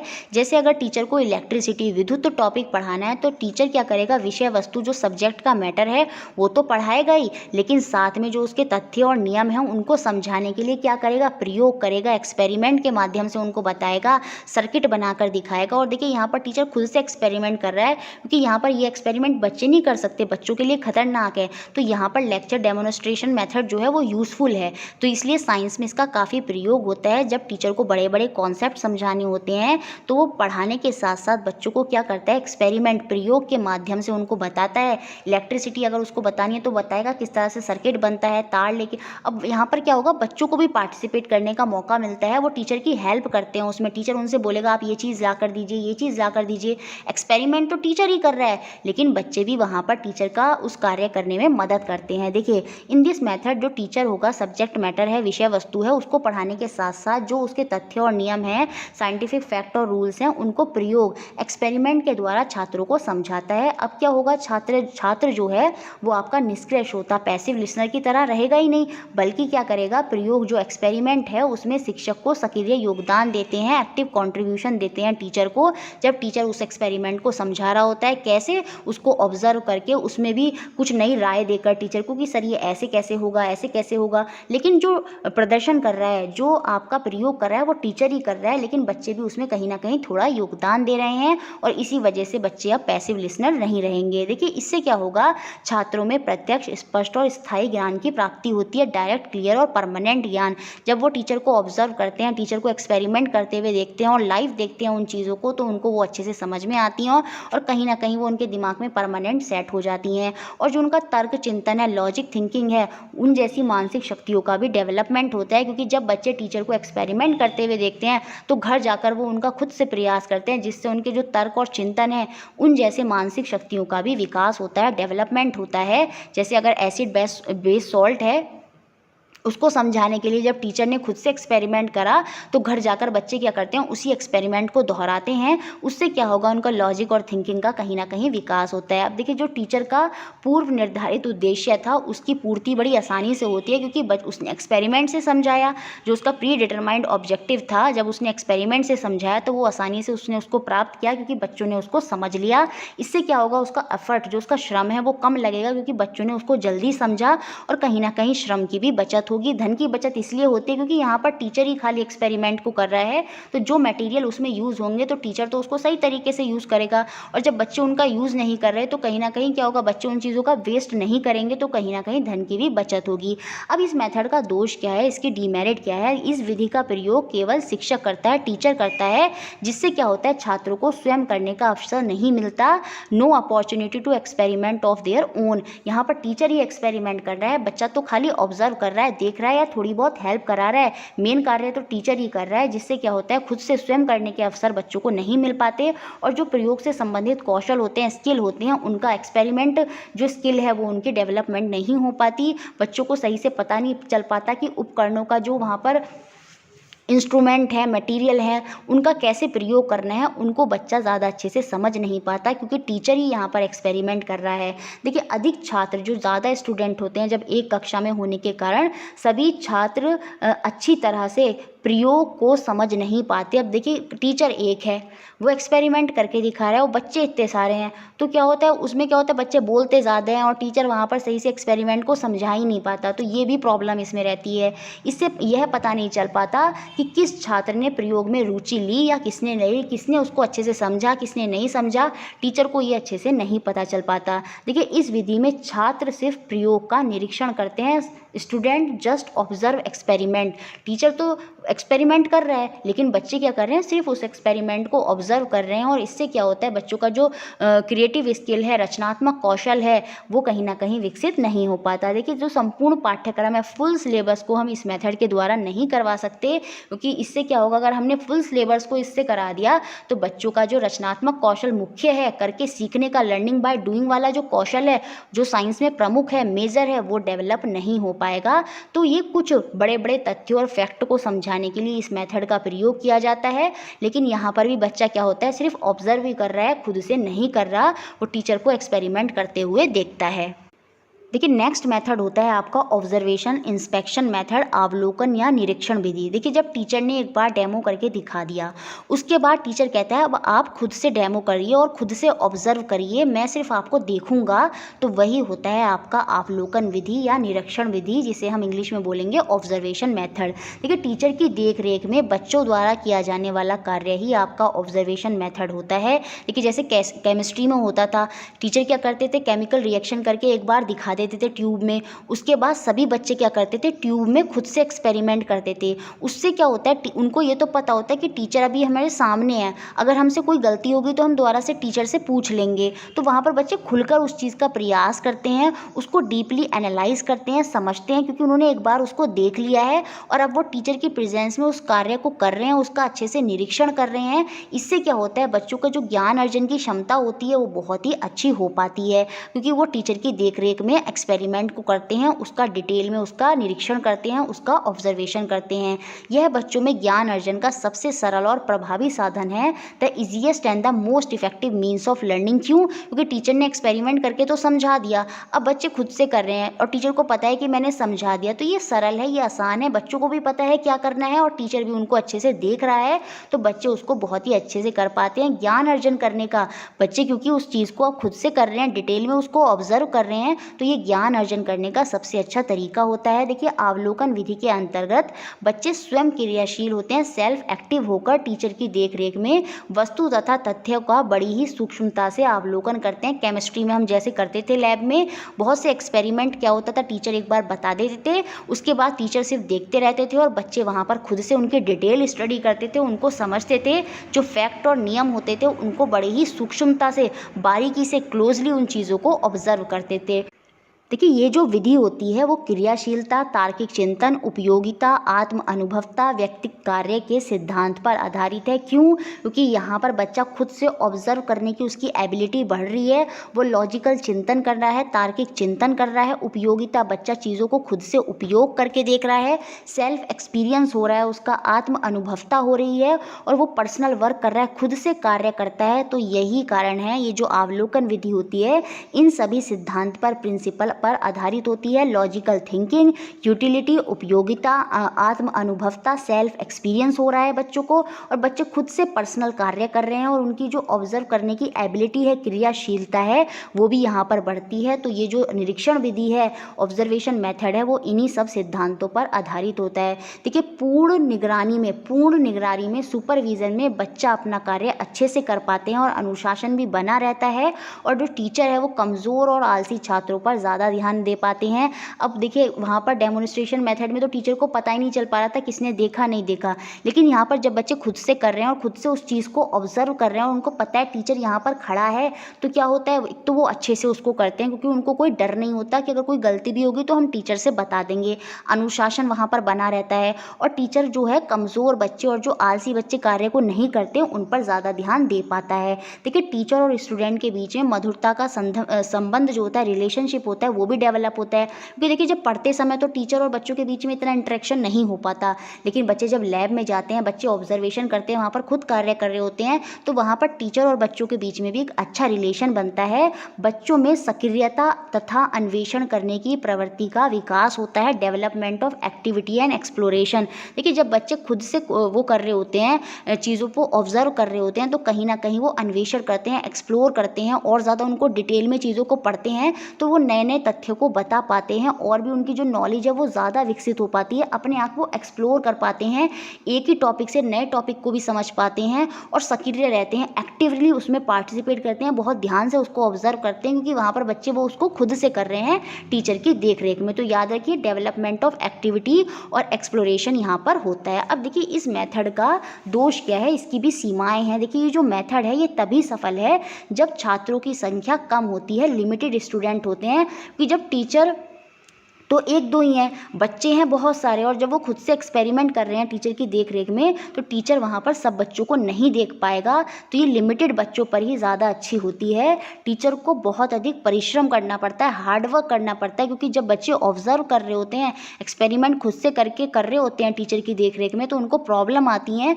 तो टीचर को बार बार जाकर उनको बताना पड़ता है। तो टीचर को यहाँ पर बहुत ज़्यादा हार्डवर्क करना पड़ता है। आवश्यकता से अधिक अवलोकन स्टूडेंट के कार्य में भी बाधक होता है। जब बच्चे को ज़्यादा ही ऑब्जर्वेशन करने लगते हैं तो वो उनके कार्य में भी बाधक होता है। बच्चे फिर कार्य की तरफ ज़्यादा ध्यान नहीं देते, बच्चे सिर्फ ऑब्जर्वेशन में ही ज़्यादा इन्वॉल्व होने लगते हैं, तथा उनकी जो आत्मनिर्भरता है, सेल्फ हेल्प जैसे गुण हैं, उनमें भी बाधक होती है। जो उनका लर्निंग बाय डूइंग या खुद से करने की जो क्षमता है वो कम हो जाएगी, क्योंकि उनको अब क्या है, अब वो टीचर की प्रेजेंस में कर रहे हैं। तो वहाँ पर जब वो टीचर की प्रेजेंस में करते हैं तो उनमें टीचर की प्रेजेंस में ही करने की आदत बन जाती है, और फिर वो जब वो खुद से करने का जो उनका सिद्धांत है, जो उन्हें खुद से करना है, वो वहाँ पर वो नहीं कर पाते। खुद से अपनी जो आत्मनिर्भरता है, सेल्फ हेल्प जो उन्हें खुद से करनी होती है, वो नहीं करते। वो बार बार हेल्प के लिए फिर किसको बुलाते हैं, टीचर को बुलाते हैं। तो ये सेल्फ हेल्प जैसे गुणों में भी बाधक होता है। देखिए, यह विधि सभी योग्यताओं वाले बच्चों के लिए समान रूप से उपयोगी नहीं है। हर तरह की क्वालिफिकेशन वाले बच्चे के लिए ये हेल्पफुल नहीं है। कुछ बच्चे, जैसे आपने देखा होगा, आप क्लास में रहे होंगे, चाहे आप इंटेलिजेंट हों या कैसी भी तरह के बच्चे रहे हों, जो इंटेलिजेंट बच्चे होते थे तो वो तो बड़े अच्छे से ऑब्जर्वेशन कर लेते थे और सब कुछ कर लेते थे, लेकिन जो थोड़ा वीक बच्चे होते हैं वो टीचर की देख रेख में भी उसको अच्छे से नहीं कर पाते, समझ नहीं पाते। तो ये हर तरह के क्वालिफिकेशन वाले बच्चों के लिए ये मेथड समान रूप से कार्य नहीं करता। इंटेलिजेंट बच्चे ज़्यादा आसानी से कर लेंगे, जो कमज़ोर बच्चे हैं वो इसको ऑब्जर्वेशन में भी करके टीचर की प्रेजेंस में ही भले वो कर रहे हैं, लेकिन तब भी वो उसको अच्छे से नहीं कर पाते। ठीक है, तो ये 3 मेथड हमने देखे, lecture method, lecture demonstration method और आपका ऑब्जर्वेशन मेथड। तो इन 3 मेथड के बाद अब हम आगे के बचे हुए मेथड देखते हैं, और इसी के साथ जो आपकी पेडागोजी है साइंस की वो ख़त्म हो जाएगी। और इतनी पेडागोजी अगर आप पढ़कर जाते हैं, अच्छे से समझकर जाते हैं, और साथ में जो प्रीवियस ईयर पेडागोजी मैंने आपको करा रखी हैं वो सारे देख कर जाते हैं, तो आई एम डैम श्योर कि आप 10 में से 7 क्वेश्चन जो हैं वो पेडागोजी के बिल्कुल सही करके आएंगे। 1 या 2 क्वेश्चन तो पेडागोजी में हमेशा वो कुछ ना कुछ अलग तरीके से ही पूछते हैं, तो वो कोई दिक्कत नहीं है, उनमें आप क्या होगा समझ पाएंगे। लेकिन 10 में से 7 क्वेश्चन आप 100% कर लेंगे अगर ये पूरी जो एक ही सीरीज़ जो में कंबाइन कर आपको पेडागोजी करा दी है, ये वाली सीरीज़ देख लेंगे, और सारे प्रीवियस ईयर अगर आप देख कर जाते हैं जो आपको प्लेलिस्ट में मिल भी जाएंगे। और किसी को ना मिले तो वो मेरे को कमेंट में बोल देगा, मैं प्रीवियस ईयर जो पेडागोजी का लिंक है वो उनको दे दूँगी। तो चलिए आगे के मेथड अब हम समझते हैं। देखिए, प्रीवियस वीडियो में हमने जहां ख़त्म किया था उसी में आगे कंटिन्यू करते हुए हम अपना अगला मेथड देखेंगे, जो है प्रयोगशाला विधि, लैबोरेटरी मेथड। देखिए, जो बच्चों ने देखा सीखा, जब बच्चे उसको जाकर लैब में करते हैं, प्रयोगशाला में करते हैं, जहां पर बहुत सारे इक्विपमेंट होते हैं, उनके माध्यम से प्रयोग करते हैं, तो वही विधि आपकी प्रयोगशाला विधि कहलाती है, लैबोरेटरी मेथड कहलाता है। और ये साइंस में बहुत ज़्यादा इफेक्टिव होती है, क्योंकि साइंस फोकस करता है लर्निंग बाय डूइंग पर, कर सीखने पर। बच्चों को एक्टिविटी दी जाए, बच्चे उनका प्रयोग करें, तो इसलिए ये मेथड अपने आप में बहुत ज़्यादा इफेक्टिव हो जाता है। देखिए, साइंस में पढ़कर सीखने की अपेक्षा प्रयोगों द्वारा सीखना एक तो ज़्यादा इजी होगा, सरल होगा और प्रभावकारी होगा। Learning through experiment is easier and more effective than learning by reading. जैसे अगर बच्चों को मेटल नॉन मेटल का टॉपिक पढ़ाना है, तो उसको खाली रीड कराकर आप अच्छे से बच्चे के दिमाग में उसको नहीं डाल सकते जब तक बच्चे उसको प्रयोग के माध्यम से नहीं सीखेंगे, क्योंकि एक तो वो उससे सरल भी हो जाएगा और इफेक्टिव हो जाएगा। क्यों? क्योंकि बच्चा वहाँ पर अपनी सारी इंद्रियाँ, सारे सेंसेस का प्रयोग करता है। सारे सेंसेस, आँख, कान, नाक, सारे सेंसेस उसके एक्टिव होते हैं, और उन्हीं की एक्टिवनेस की वजह से क्या होता है, उसकी जो नॉलेज होती है वो प्रभावकारी होती है, इफेक्टिव होती है और चित स्थायी होती है, सस्टेनेबल होती है, परमानेंट होती है। उसका जो ज्ञान होता है, उसकी जो नॉलेज होती है, वो उसके दिमाग में अच्छे से सेट हो जाती है, सस्टेन हो जाती है। तो इसलिए प्रयोगशाला विधि जो होती है साइंस में बहुत ज़्यादा इंपॉर्टेंट होती है, और इसको कराना बहुत ही ज़रूरी है। देखिए, ये विधि कब कार्य करती है, जब आपके पास एक लैब होती है जिसमें बहुत सारे इक्विपमेंट होते हैं। इक्विपमेंट से लैस एक प्रयोगशाला की हमें आवश्यकता होती है, उसकी ज़रूरत होती है एक हमें लेबोरेटरी की, जिसमें क्या हो, चार्ट हो, मिरर हो, मॉडल हो, ग्राफ हो, ट्यूब्स हो, ट्यूब्स को हम हिंदी में परखनली बोलेंगे, फ्लास्क हो, प्रिज्म हो। जब ये सारे इक्विपमेंट एक जगह पर होंगे तो वही आपकी क्या होगी, प्रयोगशाला होगी। देखिए फिर बच्चे उन्हीं इक्विपमेंट को यूज़ करते हैं और उनकी जो साइंटिफिक नॉलेज होती है, वैज्ञानिक दृष्टिकोण होता है, उसका डेवलपमेंट होता है, विकास होता है। देखिए इस विधि को स्थूल से सूक्ष्म, मैक्रो टू माइक्रो, ज्ञान से अज्ञान, नोन टू अननोन तथा स्वयं करके सीखो, लर्निंग बाय डूइंग जैसे जो टीचिंग मैक्सिमम होते हैं, शिक्षण सूत्र होते हैं, उनका इसमें प्रयोग होता है। क्यों? क्योंकि देखिए जो मैक्रो टू माइक्रो है, जैसे कोई चीज़ है आपको पता है, लेकिन उसकी जब डिटेल में माइक्रो लेवल पर जब हम उसके जाते हैं, जैसे साइंस में होता है एक्सपेरिमेंट के थ्रू हम क्या करते हैं, जैसे कोई बैक्टीरिया है उसकी डिटेल स्टडी करी जाती है कि उसकी बॉडी कैसे है, वो कैसे खाने को ले रहा है, तो वहाँ पर हम मैक्रो टू माइक्रो जाते हैं, तो ये उस टीचिंग मैक्सिमम पर चलता है। और ज्ञान से अज्ञान, यहाँ पर क्या होता है, चार्ट है, चार्ट के माध्यम से जैसे टीचर ने वो चीज़ दिखा दी तो बच्चों को वो पता तो है, लेकिन उसके थ्रू जो उसको नहीं पता वो भी टीचर बताता है। तो ज्ञान से अज्ञान की तरफ, स्वयं करके सीखो, ये तो है लर्निंग बाय डूइंग। प्रयोगशाला में बच्चे जाते हैं, खुद से कार्यों को करते हैं। तो इन सारे टीचिंग मेथड पर, टीचिंग मैक्सिमम पर ये जो आपकी प्रयोगशाला विधि है, लेबोरेटरी मेथड होता है, ये आधारित होता है। ठीक है, अब देखिए यह अन्वेषण करने की प्राकृतिक विधि है, नेचुरल वे टू एक्सप्लोर। यहाँ पर बच्चे अपने आप को एक्सप्लोर करते हैं, खुल के अपने आप को प्रस्तुत करते हैं और नई नई चीज़ों का खोज करने का प्रयास करते हैं। इसलिए हम कहेंगे ये अन्वेषण करने की प्राकृतिक विधि है, एक नेचुरल वे है जहाँ पर बच्चे अपने आप को एक्सप्लोर करते हैं, अपने ज्ञान की वृद्धि करते हैं और बड़े लेवल पर सोचने का प्रयास करते हैं। बच्चे जो होते हैं, जो लॉज हैं, फैक्ट हैं और जो थ्योरीज़ हैं, उनकी स्वयं जांच करते हैं। जो क्लास में टीचर ने बताई थ्योरीज़, फैक्ट वगैरह, जैसे एसिड बेस सॉल्ट पढ़ाया, मैग्नेट के बारे में पढ़ाया, अलग अलग चीज़ों के बारे में पढ़ाया, इलेक्ट्रिक करंट के बारे में पढ़ाया, तो बच्चे लैब में जाकर उन थ्योरीज़ की स्वयं से क्या करते हैं, खुद से क्या करते हैं, जाँच करते हैं। देखिए छात्रों में जो निरीक्षण और तर्क करने की क्षमता होती है, उसका भी विकास होता है। Ability to observe and think, क्योंकि बच्चे लैब में जाकर चीज़ों को ऑब्जर्व करते हैं, अच्छे से देखते हैं और फिर उनकी जो थिंकिंग है, सीधी सी बात है, जब ऑब्जर्व करेंगे और उन चीज़ों को खुद से उनको करना है तो उनके जो थिंकिंग है वो भी कहीं ना कहीं डेवलप होती है, उसका भी विकास होता है।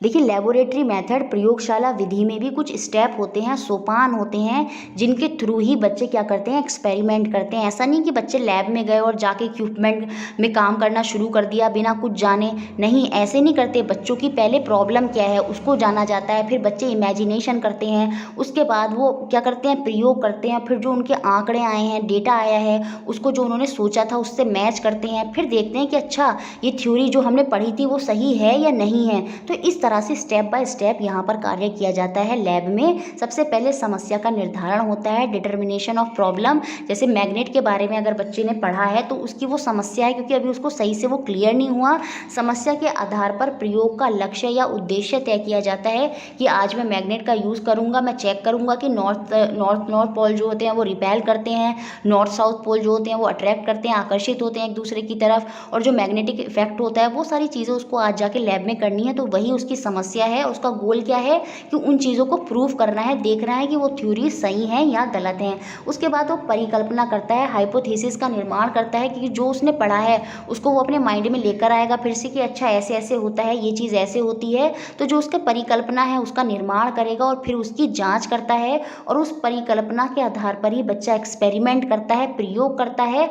परिकल्पना के आधार पर प्रयोग करेगा, एक्सपेरिमेंट करेगा, उसका आयोजन करेगा, और जो उससे उसने किया है उससे जो रिलेटेड डाटा है उनको भी वो इकट्ठा करता है। अच्छा उसने ये देखा एक्सपेरिमेंट करते हुए, तो उसको लिखेगा, उन जो डेटा को है उनको इकट्ठा करेगा, और फिर जो उसने डेटा इकट्ठा किया है उसका एनालाइज करेगा।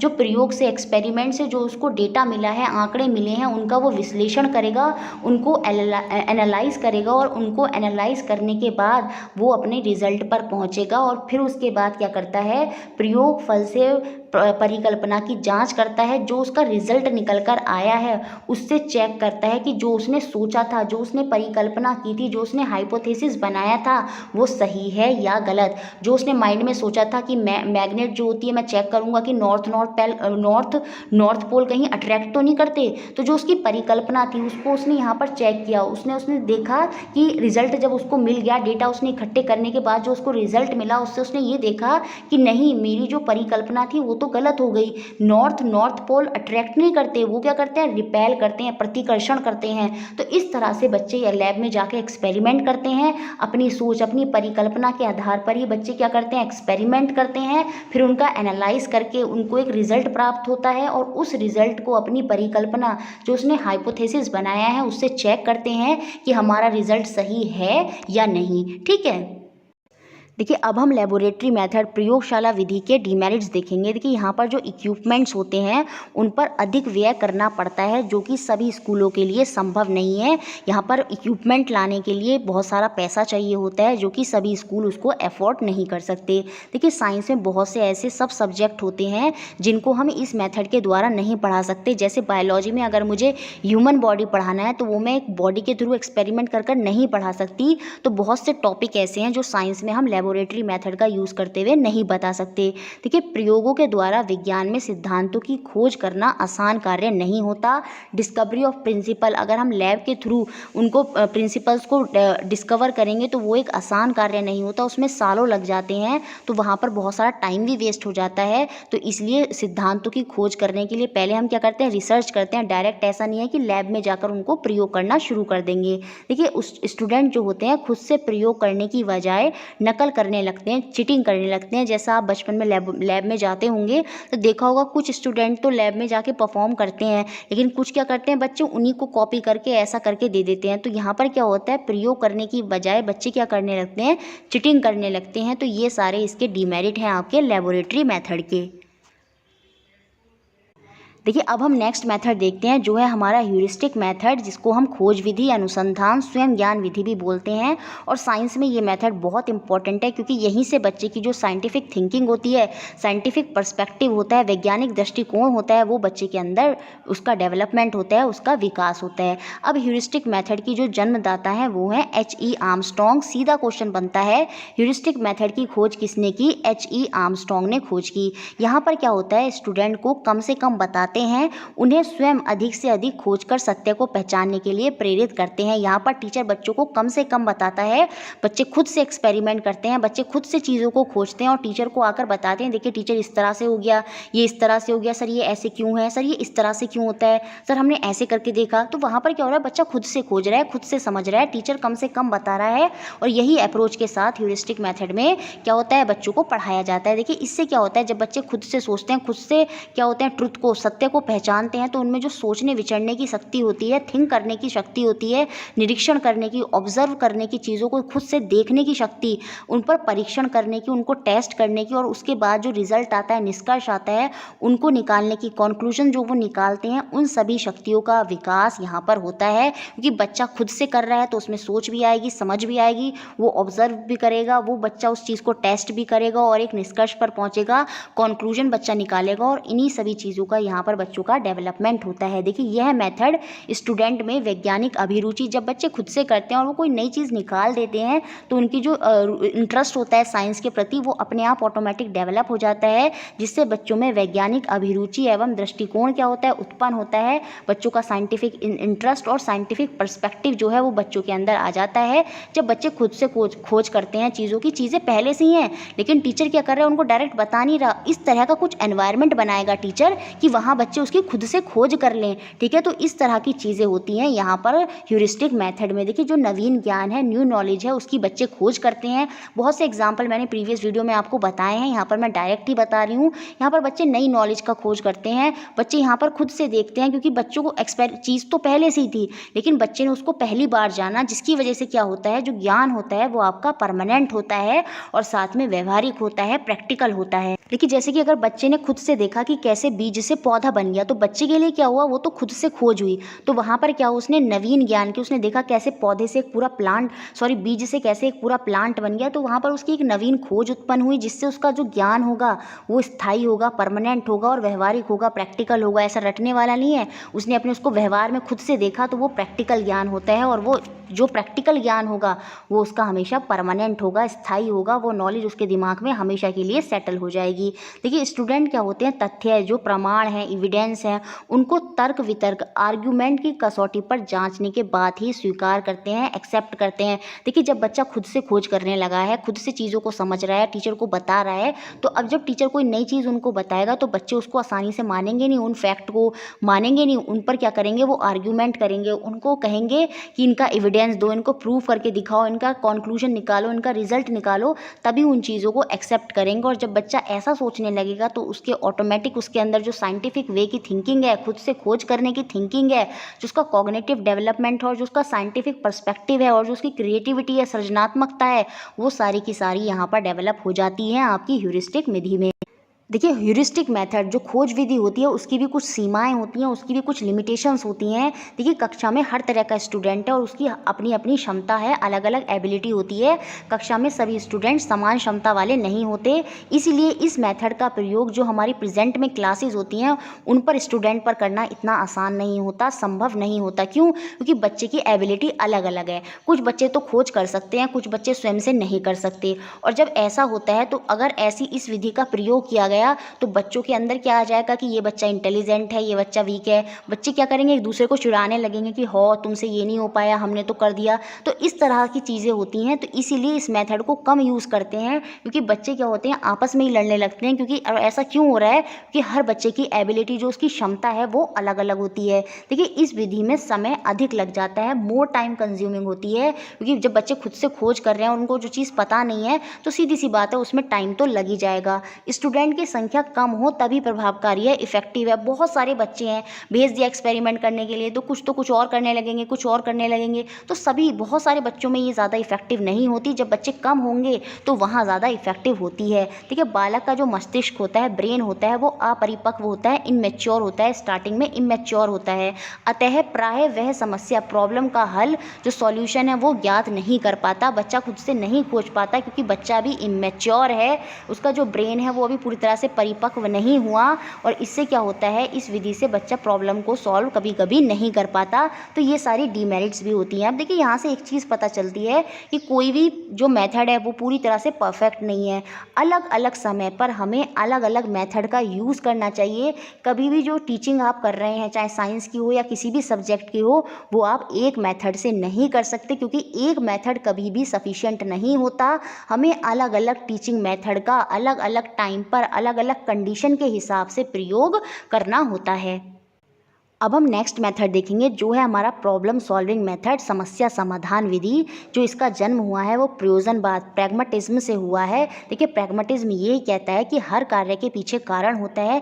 जो भी कोई हम वर्क कर रहे हैं उसके पीछे कोई ना कोई प्रॉब्लम रही होगी, कोई ना कोई कारण रहा होगा, और वहीं से हमारा प्रॉब्लम सॉल्विंग मेथड जो समस्या समाधान विधि है उसका विकास हुआ है। ये भी साइंस में बहुत ही इंपॉर्टेंट मेथड है, क्योंकि कभी कभी टीचर बच्चों की बहुत सी प्रॉब्लम को सॉल्व करने के लिए इस मेथड का यूज़ करता है। सबसे पहले टीचर कक्षा में बालकों के सामने कोई समस्या सॉल्व करने के लिए रखता है। अब देखिए या तो वो डायरेक्ट कोई प्रॉब्लम लाके बच्चों के सामने रख रहा है, वो प्रॉब्लम कैसी होगी, जो बच्चों ने पहले ही इस चैप्टर में पढ़ ली होगी, या फिर जैसे क्लास में कोई चैप्टर पढ़ाया और बच्चे ने खड़े होकर कोई प्रॉब्लम पूछी, तो टीचर उसका सॉल्यूशन ना बताने की बजाय और बच्चों से कहेगा कि आप अब इस प्रॉब्लम का, ये चैप्टर तो मैंने पढ़ा दिया, इस चैप्टर में से इसका सॉल्यूशन ढूंढे। तो कुछ इस तरह की अप्रोच यहाँ पर फॉलो होती है। तो बच्चे क्या करते हैं, वो समस्या को उनके पाठ में से ढूंढने की कोशिश करते हैं, फाइंड फ्रॉम द टेक्स्ट। देखिए यह विधि सूझबूझ सेंसिबल वाली विधि होती है, क्योंकि यहाँ पर ऐसा नहीं है कि समस्या है तो बच्चे इर्द गिर्द सब जगह से उसका सॉल्यूशन ढूंढने लगेंगे। नहीं, प्रॉब्लम किससे रिलेटेड है उसी से रिलेटेड उसका सॉल्यूशन ढूंढा जाता है। तो यहाँ पर बहुत सूझबूझ से प्रॉब्लम का सॉल्यूशन ढूंढा जाता है, क्योंकि इसमें चयनात्मक और उचित अनुभवों का पुनर्गठन किया जाता है पूरा प्रॉब्लम का सॉल्यूशन करने के लिए। Because in this selective and appropriate जो एक्सपीरियंस होते हैं उनको रिकॉन्स्टिट्यूटेड किया जाता है पूरी सॉल्यूशन को, होल सॉल्यूशन को निकालने के लिए। यहाँ पर ऐसा नहीं है कि प्रॉब्लम है तो कहीं से भी कोई भी मैटर सेलेक्ट कर लिया सॉल्यूशन के लिए, नहीं, जो प्रॉब्लम है उसी से रिलेटेड बच्चा पाठ में से ढूंढने की कोशिश करता है, सेलेक्टिव मैटर को सेलेक्ट करता है, अप्रोप्रिएट चीज़ों को ढूंढने की कोशिश करता है सॉल्यूशन का पता करने के लिए। देखिए इस विधि में विचारों आदि को पुनर्गठित रिऑर्गेनाइज किया जाता है, इसलिए इस विधि को सृजनात्मक क्रिएटिव भी माना जाता है। अब देखिए यहाँ पर क्या होता है, बच्चों को पहले से ही उस नॉलेज के बारे में पता था, ठीक है, कल परसों हो सकता है उन्होंने उस चैप्टर के बारे में पढ़ा हो, टीचर ने आज आकर उसको पूछा, उसकी प्रॉब्लम उससे रिलेटेड पूछी, अब बच्चों ने उस चैप्टर में से उसको सॉल्व करना शुरू करा, तो क्या हुआ यहाँ पर, जो विचार उनके मन में कल परसों थे उनको उन्होंने फिर से रिकंस्ट्रक्ट करा, उनको उन्होंने फिर से पुनर्गठित करा, रीऑर्गेनाइज करा। और कहीं ना कहीं जब बच्चे उसको रीऑर्गेनाइज करते हैं तो वहाँ पर उनकी सृजनात्मकता का विकास होता है, क्रिएटिविटी का विकास होता है। तो कहीं ना कहीं प्रॉब्लम सॉल्विंग मेथड जो होता है वो कैसा होता है, क्रिएटिविटी पर बच्चों की जो सृजनात्मक स्किल है, कौशल है, उसके विकास में मदद करता है। देखिए यह विधि एक विशिष्ट लक्ष्य है, एक स्पेसिफिक गोल होता है इस विधि में। सीधी सी बात है, एक प्रॉब्लम है, उसका सॉल्यूशन निकालना है, तो पूरा एक स्पेसिफिक गोल है, एक विशिष्ट लक्ष्य है। यह मेथड समस्याओं को सुलझाने के लिए बहुत हेल्पफुल होता है, बहुत ही सहायक है ये मेथड।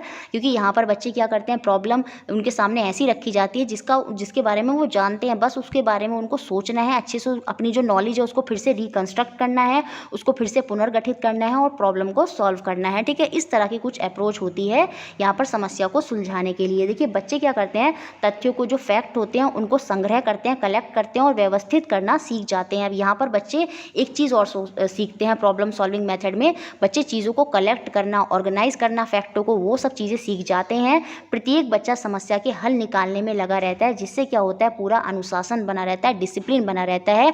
तो ये अप्रोच काफ़ी अच्छी है बच्चों के अंदर क्रिएटिविटी डालने के लिए, बच्चों को चीज़ों के लिए पुनर्गठित करना, रीऑर्गेनाइज कैसे करते हैं, चीज़ों को कलेक्ट कैसे करते हैं, पूरे फैक्टों को एक के बाद एक अरेंज कैसे करते हैं। तो ये सारी चीज़ें बच्चे के अंदर डेवलप होती हैं प्रॉब्लम सॉल्विंग मेथड से। यहाँ पर बच्चा जो होता है पूरी अपनी प्रॉब्लम को सॉल्व करने में लगा रहता है, जिससे क्या होता है, क्लास में अच्छा खासा डिसिप्लिन बना रहता है। तो यही है आपका प्रॉब्लम सॉल्विंग मेथड। अब हम इसकी कुछ डीमेरिट्स देखते हैं, कुछ सीमाएं देखते हैं।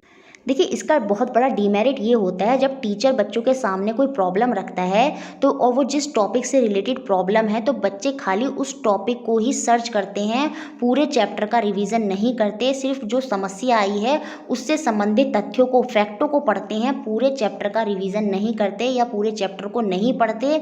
जिससे क्या होता है, बच्चों के अंदर पर्टिकुलर टॉपिक पढ़ने की हैबिट बन जाती है और बच्चे पूरे चैप्टर को रिवाइज नहीं करते या पढ़ते नहीं हैं। अब जैसे टीचर ने कॉनकेव कॉन्वेक्स मिरर वाला चैप्टर है उसको पूरा अच्छे से पढ़ा रखा था। अब किसी बच्चे ने प्रॉब्लम पूछी कि हम हर जगह कॉन्वेक्स मिरर को क्यों नहीं यूज़ करते, कॉनकेव मिरर भी हमें क्यों चाहिए। तो टीचर ने तो पहले से पढ़ा रखा था, तो टीचर ने क्या बोला, अब सब बच्चे इस प्रॉब्लम का सॉल्यूशन बताइए। तो बच्चे क्या करेंगे, पूरे चैप्टर को नहीं पढ़ेंगे, बच्चे क्या करेंगे, सीधे उसी टॉपिक को ढूंढेंगे जहाँ कॉनकेव और कॉन्वेक्स मिरर के बारे में लिखा है। तो इससे क्या हुआ, बच्चे ने ना तो पूरा चैप्टर पढ़ा, सिर्फ पर्टिकुलर टॉपिक ही पढ़ा और पूरे चैप्टर पढ़ने की जो हैबिट होती है कहीं ना कहीं वो बच्चों के अंदर से चली जाती है। बच्चे छोटे छोटे टॉपिक को ही पढ़ना पसंद करने लगते हैं। देखिए ये जो विधि है वो प्राइमरी लेवल पर छोटे छोटे स्टूडेंट्स के लिए उपयोगी नहीं है, क्योंकि उनका जो मेंटल लेवल होता है वो इतना ऊंचा नहीं होता कि वो समस्या को चुन सकें या फिर उससे रिलेटेड उसका हल निकाल सकें। तो प्राइमरी लेवल पर ये इतना इफेक्टिव मेथड नहीं है।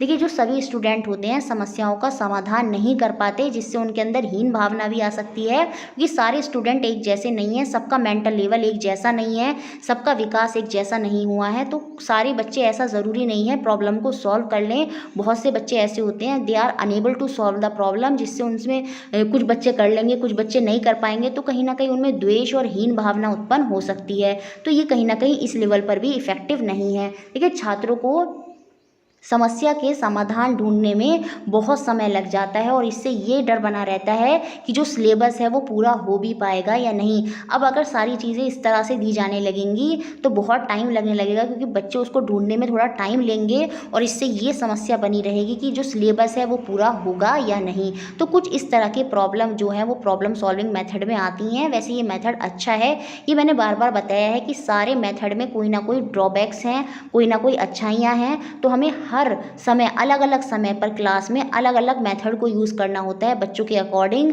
सिलेबस के अकॉर्डिंग, किस तरह की बच्चों का मेंटल लेवल है उसके अकॉर्डिंग ही हमें मेथड्स को पढ़ाना होता है। तो ये थे आपके सारे टीचिंग मेथड और यहीं पर आपकी पेडागोजी का थ्योरी सेक्शन कंप्लीट होता है। और नेक्स्ट वीडियो से हम पेडागोजी के प्रैक्टिस सेट करेंगे, जहाँ से आपकी पेडागोजी बहुत ज़्यादा स्ट्रॉन्ग हो जाएगी। वीडियो अच्छी लगी हो तो लाइक ज़रूर करना है, शेयर करें और हमारे साथ इसी तरह जुड़े रहें।